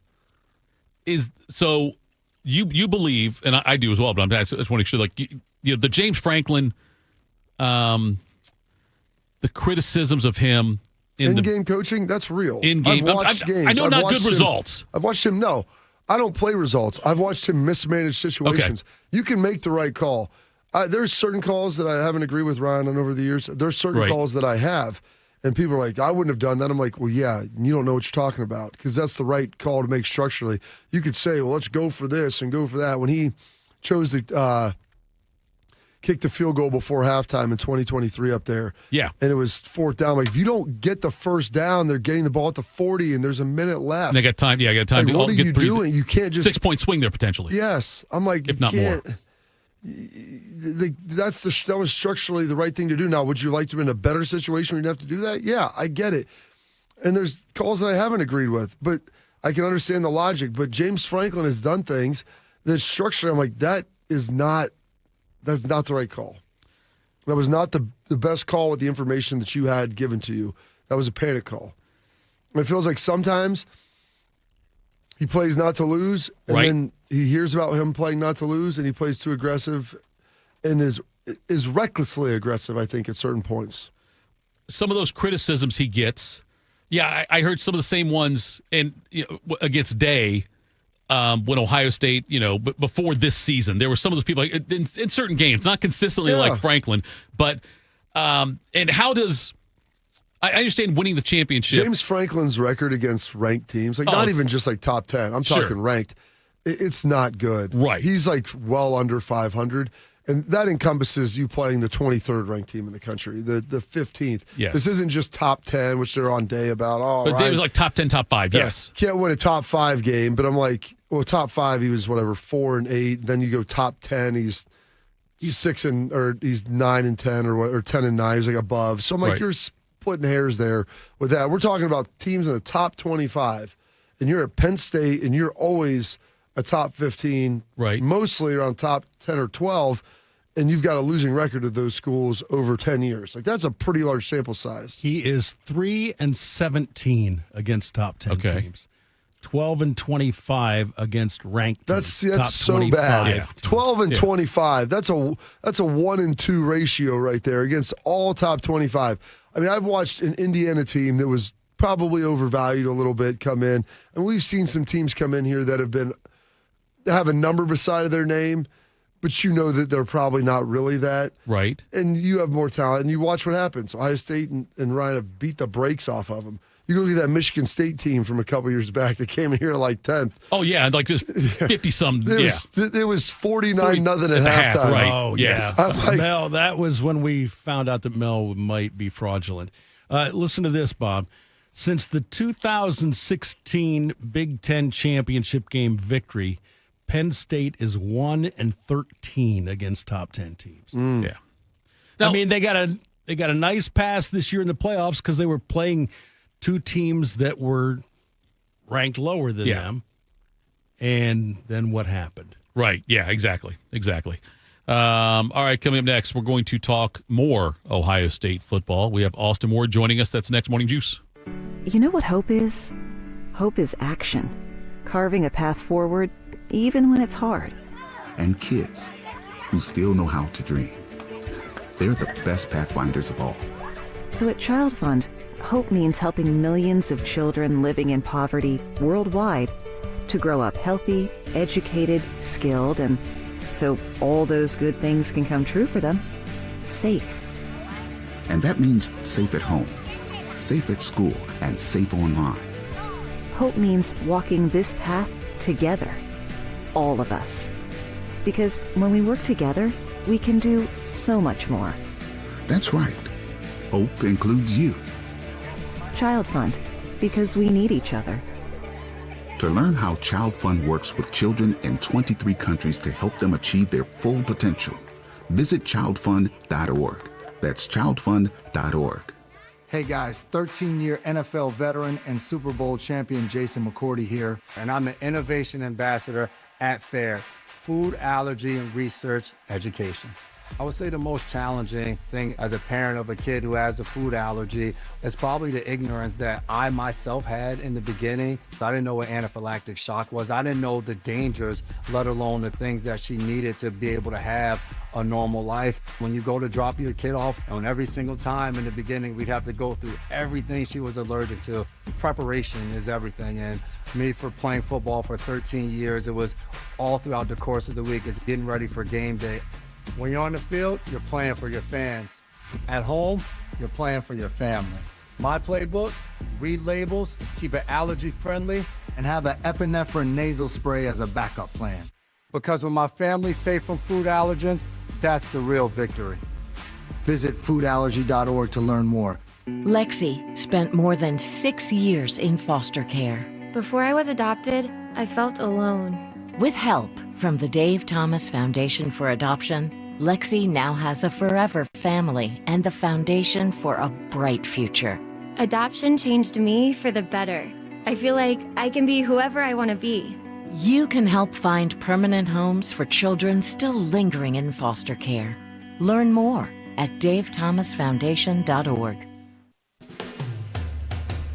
Hi, this is Martina McBride. With online news, social media, and texting available 24/7, the world seems to be spinning faster and faster every day. And it can be overwhelming. Sometimes we just need to unplug and take a break from our electronic devices. It can help reduce stress and allow us to reflect on the things that are really important in our lives. This message brought to you courtesy of the United States Air Force. Bobby is known as the General. Tito shops at Dollar General. This is Morning Juice. All right, Morning Juice. We love doing this. I think we're going to do it. I think we can, Shark. A guy who considers himself the mayor of Laramie, Wyoming, who holds the shuffleboard record at the Ranger, and most impressive, the commissioner of the Central Ohio Two-Man Scramble League. Here's Austin Ward. Austin Ward joined us. We see you.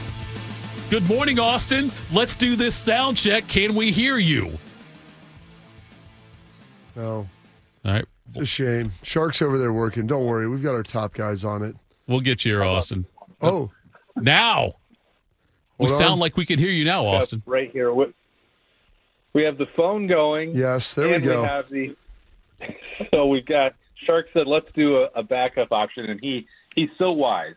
He is. So we're using the technology of the camera, the computer. I don't know why this microphone's not picking up, but now we also have the traditional standby phone, which I'm just going to hold like you see it. This is the way we wrote it up. This is exactly what we wanted to do today, Austin. So we were talking earlier, the FPI came out for ESPN in this last segment. We were talking about that and the fact Ohio State's third.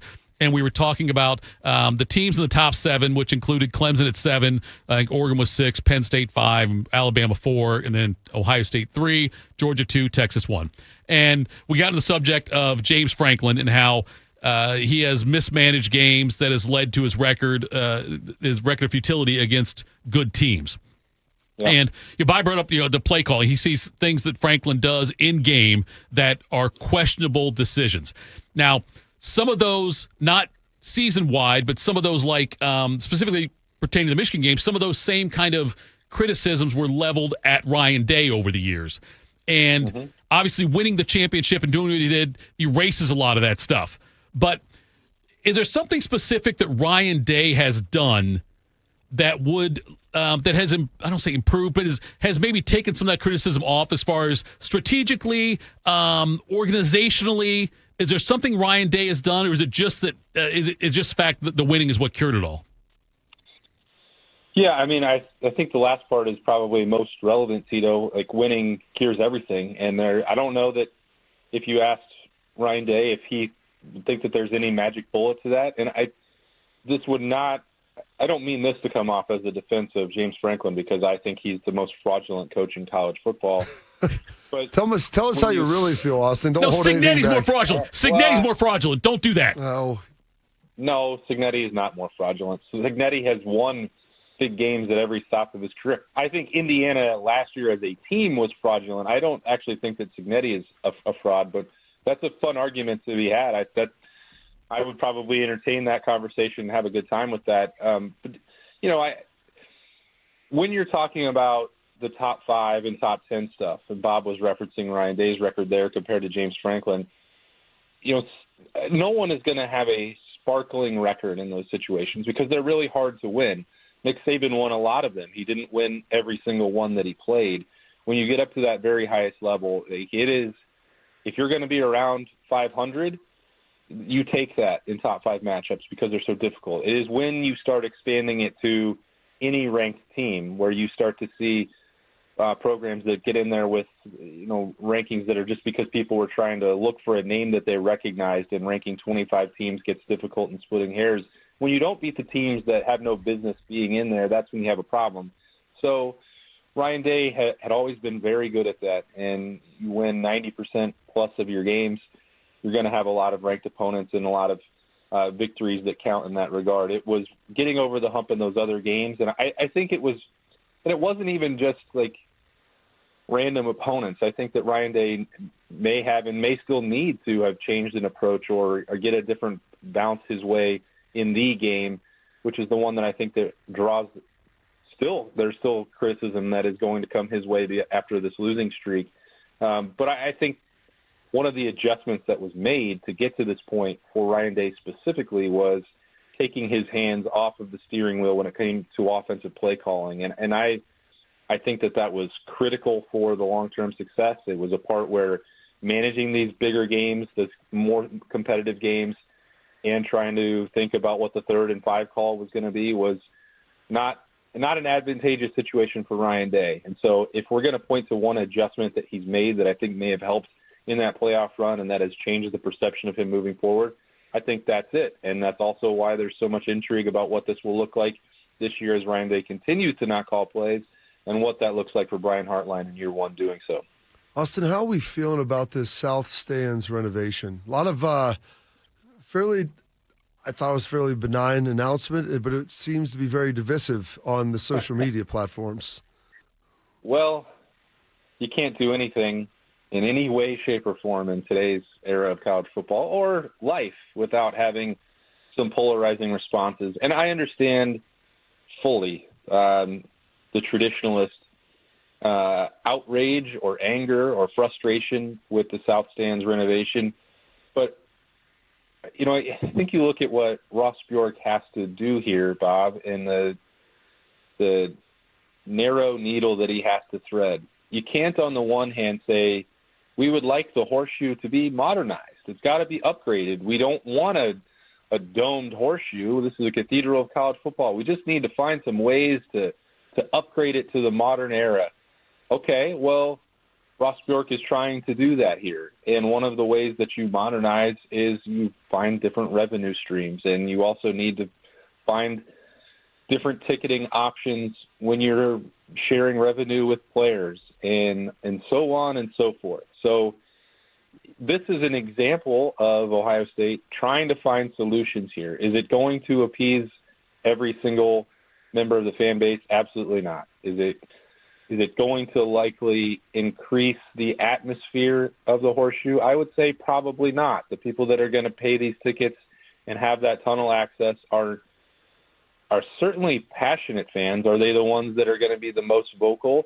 I don't know. That would be up to them to prove. But generally the ones that sit in these luxury suites up by the press box aren't making a ton of noise. But that would be anecdotal evidence from me based on what I've seen with my own eyes. So if you shift that down to the field and behind the end zone, are they going to increase that compared to putting more students on the field? Or, a section of rowdy boys with a brewery behind there. It probably won't, but I don't know how this is going to work in terms of what it changes to the atmosphere. I don't know if I assume they'll sell them all out, although the price tag is going to be hefty, and I don't know that the view. You've been at these stadiums, Bob. AT&T Stadium had them. We've also seen them in the Big Ten, places like Indiana and Purdue. They're not behind the end zone is not a great place to watch a football game. And I don't mean to besmirch the efforts here, because I think Ohio State is trying something, and they deserve credit for trying to modernize and trying to upgrade and trying to find other revenue streams for the business side of college football. But, and moving the band to me is not a big deal. They haven't always been in the South Stands. They weren't even for the spring game as a little test run 2 months ago. But Ross Bjork, I think, is trying to do the things that need to be done to get Ohio State and the football program into the future. And there's going to be things that people don't like about it. But probably in 3 or 4 years, we'll look back and say, well, that wasn't a big deal. And Ohio State did some things to try and, enhance the in-game experience, which is critical. So, that's what a lot of people brought up, Jumbotron, bathrooms and C-Deck and different things. I'm like, I get all of that, but revenue is the most critical thing right now. And when revenue comes in, other things can ultimately happen. Yeah. Because people have been very vocal about this on social media. Like, it's not really impacting anything outside of the band moving. And there's people that like to sit by the band. And so the seat selection process happened about a month ago, Austin. So there are some folks that were upset about that, and I get that part of it. But the reality is that if they're not increasing revenue, there's going to have to be cuts made, and there already have been across the athletic department. So I said, then list to me the sports that you'd like to see disappear and the money that can be saved, because that seems like the other option. I mean, I know you're fairly familiar with the budget and how this works and what it costs to be competitive at major college football, and Ohio State is the only school, to my knowledge, that really tries to be both Stanford and Georgia at the same time. Yeah, and it feels inevitable to me that shoe is going to drop for some of those programs. And I'm not going to sit here and list the ones that I would get rid of, or because it would be great if Ohio State could continue that rich tradition of supporting 30-plus sports.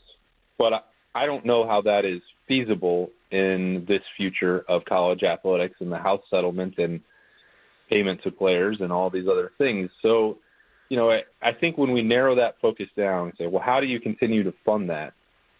The economic driver for Ohio State athletics, and for a lot of Columbus in some ways, is Ohio Stadium and playing those games in the Horseshoe and the football program itself.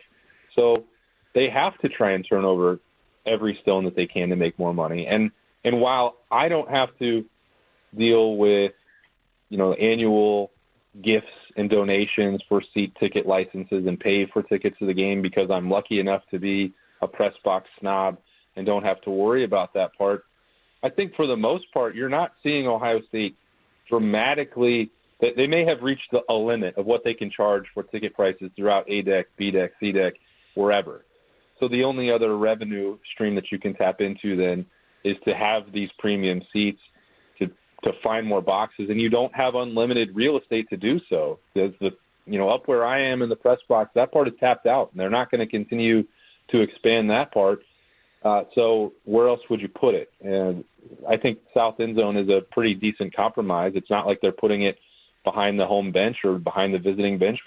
As I mentioned with AT&T Stadium, that's where some of this stuff exists, and you can't see any football game there at all from what I've seen being there. So, if you want to continue that part, again, that's the thread that Ross Bjork has to needle here, which is so difficult to do. It is a balance. It is a give and take, and there are going to have to be sacrifices if you want to Ohio State to compete at the highest level in football and to sustain all of the other sports that exist. He is Austin Ward. He is the Austin half of The Beat with Austin and Berm, now available on 10 TV Plus on that app. Also, it's Apple TV, Amazon Fire, Roku, and you can just search Austin and Berm wherever you get your podcasts. Austin, this time of year for you, barring like an injury, like some kind of freak injury to somebody on the team happening, is there do any of your evaluations change of like your preseason predictions, something like that? Like, is there anything going on right now, or is there something you're doing or research-wise that could make you maybe change an opinion on something, or is it pretty much locked in until they get back on the field? Getting through May, Tito, is the worst time of the year. I think it is the slowest month on the college football calendar. It is a grind. It wasn't maybe the ideal time for the Austin and Berm show to be launching, because we had to, went through all the position rewinds and reviews from spring camp, and I'm sure people got tired of some of that. But Bob will love this part, because this is dude watching season. With camps starting at the Woody Hayes Athletic Center on Thursday.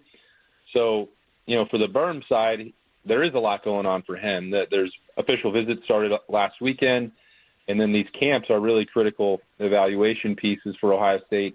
Maybe not for everybody on their board, but, there might be one or two guys that emerge throughout this. I asked Berm about that the other day. Bodton Miller, who Ohio State and Brian Hartline signed at wide receiver, was really not on their radar until he showed up and competed at camp and ran a 4.4 in front of all of the coaching staff and won a bunch of individual drills.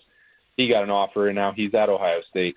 While Berm is looking at the recruits and evaluating that and trying to get, some insight on who's going to get offers and win these, I like to be there because there's some chances to catch up with the coaching staff and pick their brain when they get a down moment.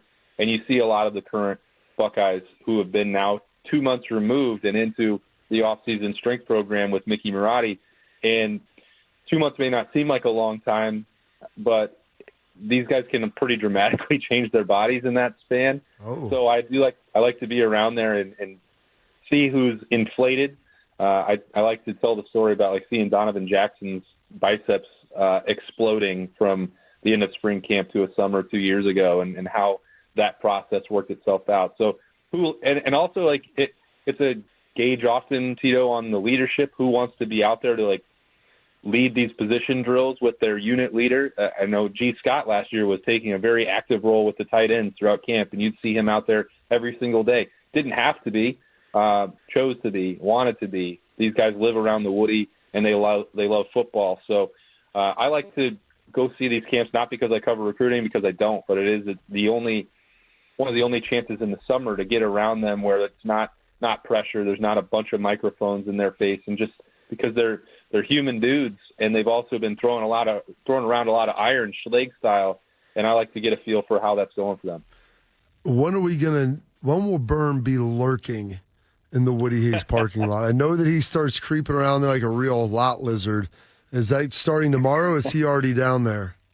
Yeah, he's heading down to the Ward House later this afternoon, so he'll be ready. Next week is the one, I think there's 4 camps maybe next week, maybe 3 out of 4. They've got the youth camp now. I'm talking, Austin, he doesn't, the elementary kids. Get them young is what I've heard. No, that's a bridge too far for him. Hey, hold on. No, listen, there's this, my kids were telling me, we're talking about Coba basketball here, about how they're ranking 3rd and 4th and 5th graders.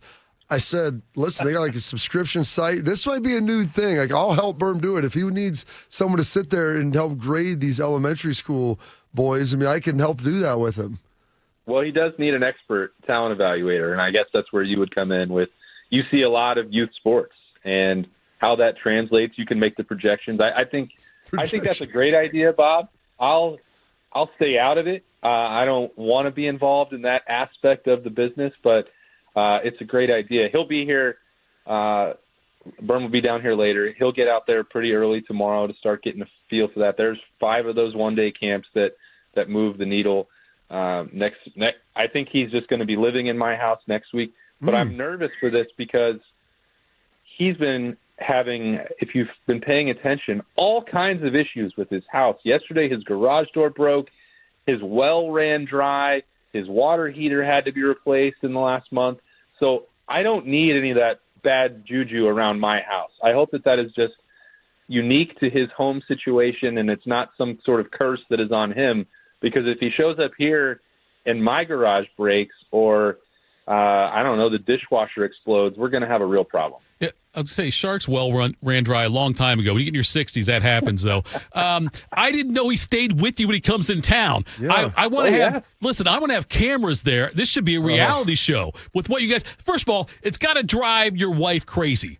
Because I'm just saying, you go to Ohio State football, you guys come back, you talk about Ohio State football, dinner table conversation, nothing but Ohio State football. Is she ready to stab both of you when he near the end of his time there?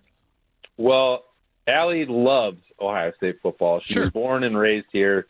So, she's got her own opinions. Oftentimes, she thinks I'm wrong. She loves when the defensive line rotates on 1st and 10 coming out from the 5-yard line. So we get to, she can – I think we're at the point because, we're 2 months removed from spring camp. He hasn't been here in a long time. So Liberty misses Uncle Burmy.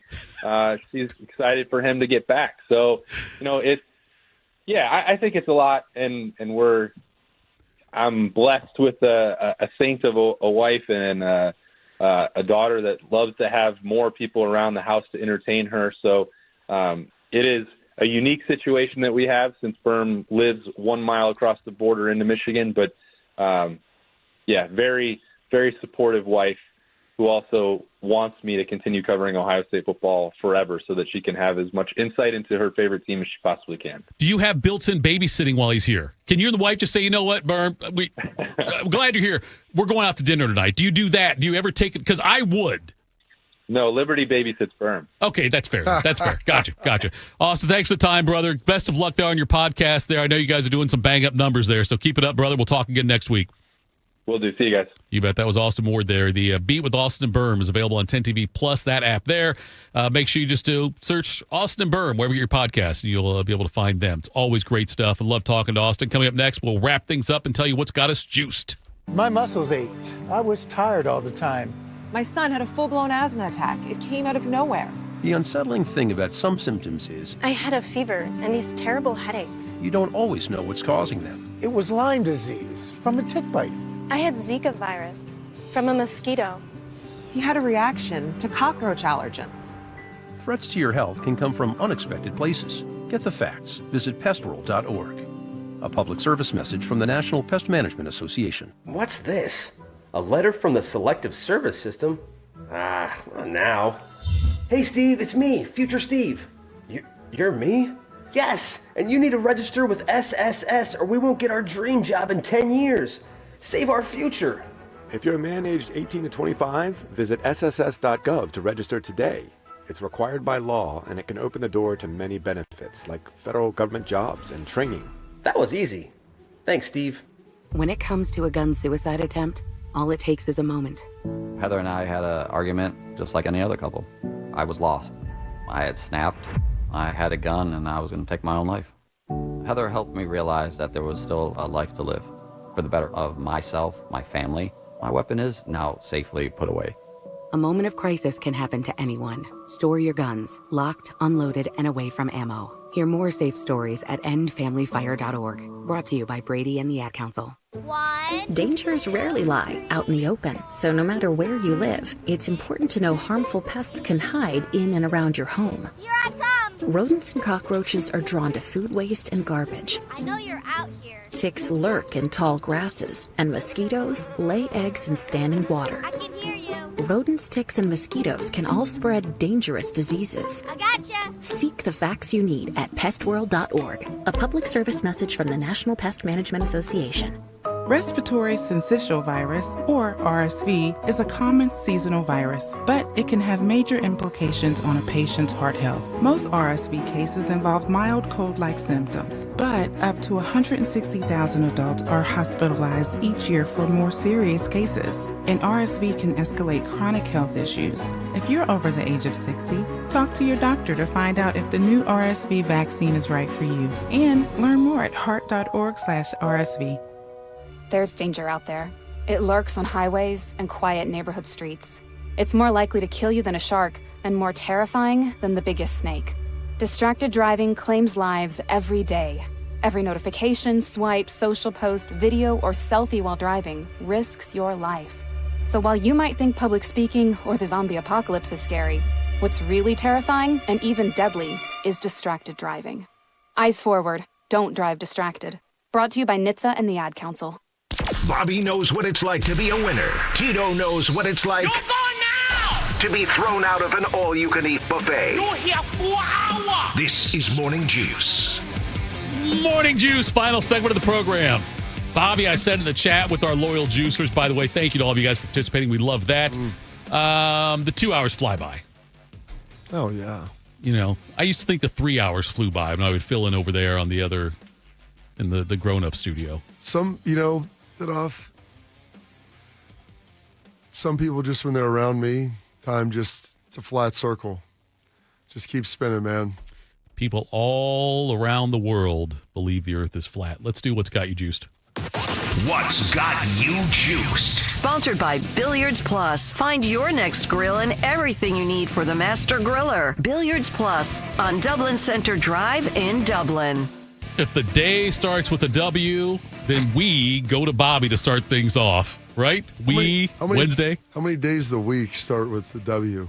Only the ones where you start us off on the midweek. No, that's one of the days. Yeah. What's got me juiced? Oh, goodness. 2 days of consecutively great weather.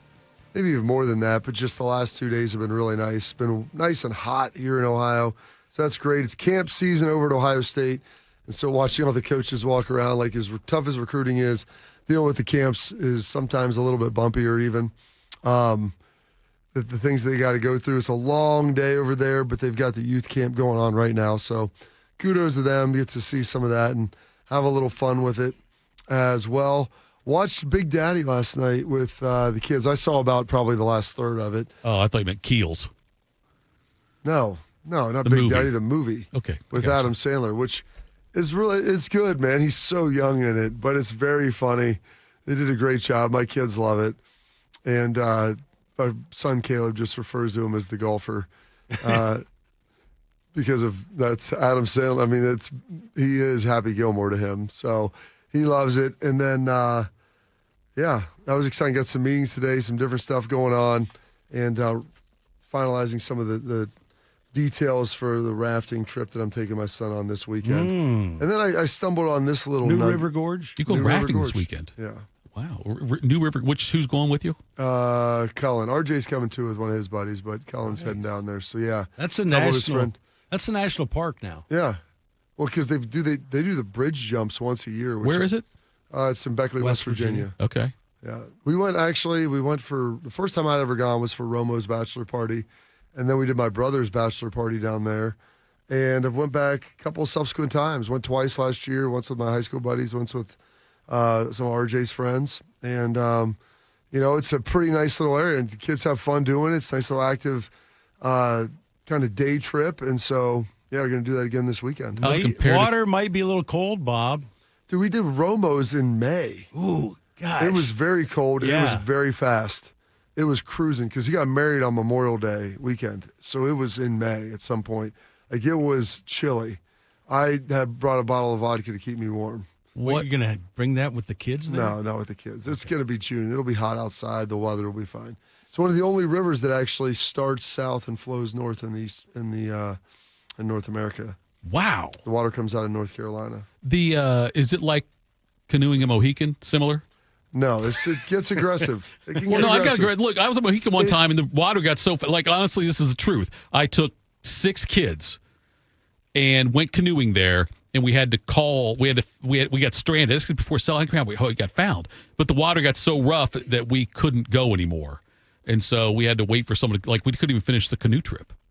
So don't tell me it's not Mohican was. Look, those waters can get rough sometimes. That's Bobby. a good time, isn't it? Oh, yeah. I love going on Yeah. canoe trips. It's this is good though. This is more like the River Wild, or maybe even more like a Little Yes. Deliverance. Was I'm that not Kevin sure. Bacon? Kevin Bacon, River Meryl Wild. Streep. Meryl Streep. Good job out of you, Sharky. But it's a lot of fun. We enjoy it. So I'll have an update next week. Heading down Friday, we go down to our place in Portsmouth, do some boating wrapped around it, and it's about an hour and 40 minutes from there, so it's not bad. Get on the water at 9, get up at 6, drive on over, and come back and get in the water some more. Go to the Ohio River where it eventually dumps into. So all's good. Can you put a lazy river in your backyard? Why would I want a lazy river in my backyard? It'd be a fun thing when people come over. It sounds like an incredible headache and something that I wouldn't enjoy. Probably really expensive, too. maybe a huge pool that just drifts around in a circle. Like that's a big Zambezi Bay kind of thing. Just get that in your backyard. I think Artie would enjoy it, but go ahead. That's fine. That's good. I'm sure he would. Maybe you would too. I don't have I would enjoy it. You kidding me? Yeah. And then I saw this little nugget yesterday about winners and losers. There are basically two kinds of people in life. They're winners and they're losers. And the definition is this. Losers take things that happen to them and that they feel inside that suck, and they use it for self or outward destruction. Winners take whatever they feel it sucks, and they transmute it into things that are good for themselves and for the world. Period. End of story.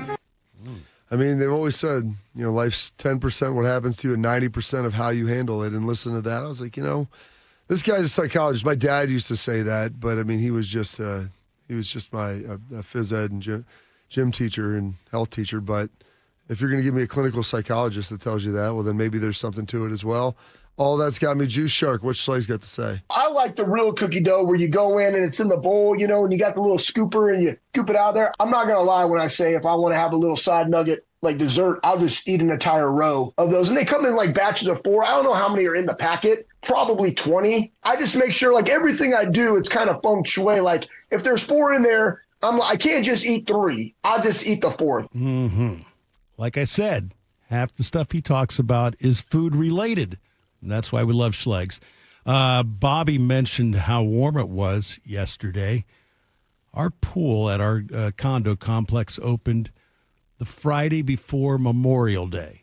So, 12 days ago. Yeah. Yesterday was the first day I went. First day it was really warm enough. It was warm in like early May, but then once it got to like Memorial Day weekend, right around there, it's been chilly. So I went to the pool yesterday and had the whole place to myself. Yeah. It was nice. They've got the water at 84 degrees. It's usually like you think, warm. yeah, like you Wilford think it's Brimley. Really cold when you get in the first time, and it was nice. I was loving life yesterday so much that I may go back today. I have been covering the Memorial Tournament since 1984. First year, Jack won for the second time. Sure. I thought I knew everything about that tournament. And then I was watching on Saturday the CBS coverage, and Jack's up in the booth with Nance, and they're talking about the 18th hole and how it was designed and what was in Jack's mind when he put that whole thing together and laid out the course. And Nance asked him if the 18th hole was always intended to be the 18th hole. And Jack said his hands were kind of tied. And I never knew this. Muirfield Village is built on 2 counties, Delaware County and Franklin County. Back when he built the course in the late 60s, early 70s, Delaware was a dry county. Yeah, so they had to have the clubhouse. I had to put the clubhouse where it is in Franklin County to be able to sell alcohol. That's why that's laid out the way. There's some different developments and things that have happened between that Union and Franklin and Delaware. Like, there's a reason they were structurally set up like that was due to restrictions from one county to the next. That's why I didn't put it in Westerville then. Westerville was dry back then, wasn't it? Yes. For a long time, Westerville was dry. And I got this from Bobby the other day. I don't know if he's ever going to use it, but I'm going to steal it if he was. Okay, go for it. This was mind-blowing to me. John Tyler was our 10th president. He was born in 1790, all right? So he got on the ticket because of Ohio and died. That's right. Nolan Ryan struck him out in the game, too. Go ahead. Anyway, George Washington became president in 1789. Everybody thinks George was president in 1776 when we became a country. Not true. He became president in 1789. John Tyler, our 10th president, was born in 1790, a year later. And then he had a son when he was 63 years old. His name was Lyon, Lyon. Lyon had a son named Harrison when Lyon was 75 years old. Wow. All right? Harrison died last week. Really? His grandfather was John Tyler, who was born in 1790. The 10th president of the United States. That's amazing. That was mind-blowing. And I think Harrison was, 96 when he died 95, last week? 96. Dated Anna Cole Smith. His father was 75 when he was born. His father was born when John Tyler was 63. That had me juiced. Yeah. We had talked about that before, how he was still alive, I think 3 or 4 years ago. And when I saw that last week, I'm like, Shark is going to love this.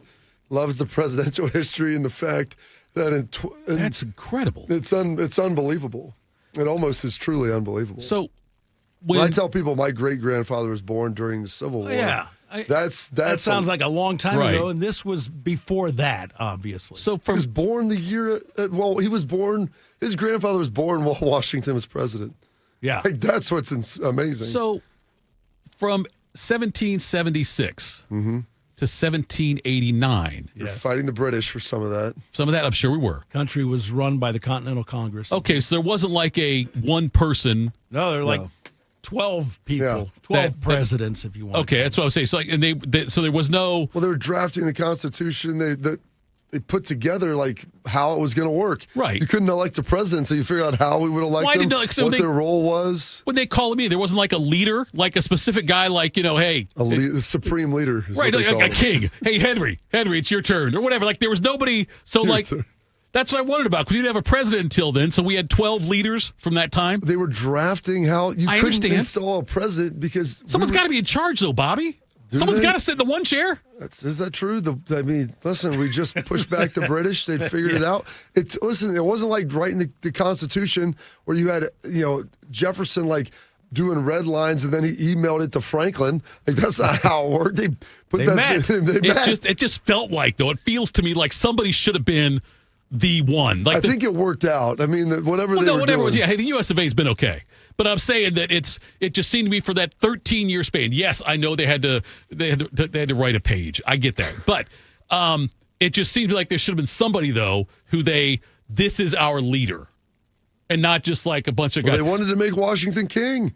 He said no. And he said, I'm not going to be a king. We just fought a war to not have this. Nope. Let's figure it out. That's why he said, I'm not serving a third term. I don't want this to be a monarchy. That's where we came from, a monarchy. Do you think those 12, whenever they went out to the pub, the tavern, if you will, they all wore their wigs? And they all kind of said, I'm really one in charge there. It uses a line. Patrick Henry, one of the guys involved, his famous line, "Give me liberty or give me death," and then I forget who it was, Clay. I'd rather have a rope of sand than a rod of iron. Most of them didn't want a centralized federal government because that's where they just came from. I mean, that's what I would go and say. Look, I understand. TJ's written a lot of the stuff and all that, but I'm telling you right now, I'm the one who gave him most. Patrick Henry, I gave him that line. I would do that if I was one of the 12. Which is, I guess, probably one of the reasons why they would not make me one of the 12. I always found that fascinating, though. All right. Washington. Yeah. Elected unanimously. You got by the 12? Yeah. Well, I don't know if it was 12. How many people voted in that first election? It wasn't an election of the public. Right. I mean, there was going back and forth. Gosh, Daniel Webster, a lot of these guys, all the people that are putting this together, it was all how much control do you want? The states had control. Sure. And so, how much of their control do they want to cede to the federal government? Washington was retired. He was in Mount Vernon living the good life and did not want to be president, but he felt the calling. He had to. He had to. Put his teeth in. Will that be Shark when you're... No. Listen, Wilford Brimley was 50 when they shot Cocoon. All right? You. So maybe if you get in that pool up there at the condo complex, maybe you'll get younger again. It's a good thing that George didn't run for a third term because he died December of 1789, never saw the turn of the century.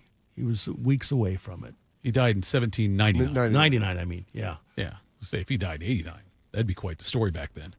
All right, that's it for Morning Juice. Shark, thank you. Thank you to Austin Ward. Thank you to Jacob Reimer for joining us. All the people on the chat, we love you. Thank you for that as well. We're back tomorrow. AJ Hawk Day, Bobby? No, not tomorrow. Yes, tomorrow. No, tomorrow's Breer. We got Breer tomorrow. We got Breer tomorrow, right? So Breer, we will have him on tomorrow. Make sure you stick around for that as well. This has been Morning Juice. Okay, let's go. Top row. EYECARE. Good. Next row. AM America? iCareAmerica.org? Yes. Eye Care America helps seniors who haven't had a medical eye exam in 3 or more years. They also help those with an increased risk for glaucoma, and the appointment is often free or at no out-of-pocket cost. It's easy to see if you qualify. Go to EYECareAmerica.org. Diane from Michigan, a disabled senior citizen trying to get by. Henry from Florida, a veteran fighting to make ends meet. Elena from Arizona, a mother struggling to feed her daughter. Hi, I'm Connie Britton, and I support Feeding America because they help provide over 6 billion meals to people in need each year, like Diane, Henry, and Elena. Learn more at feedingamerica.org. Feeding America, 200 food banks strong. As we wonder why our kids are struggling, someone is getting bullied. As we discuss how to improve their mental health, someone is being harassed on social media. As we wonder why they're skipping school, someone is crying themselves to sleep. Knowing the signs is the best way to prevent bullying. Please just leave me alone. Learn the signs at sandyhookpromise.org. Yo, I'm your old basketball. Haven't seen you out on the courts in a while. Why not pass me over to Goodwill? Donating me helps Goodwill's mission to provide career training and support services right here in the community. And that's a slam dunk. Donate today. Hey, I got next. To find your nearest Goodwill locations and to learn more about our mission, please visit goodwill.org. Goodwill, where your things start new lives.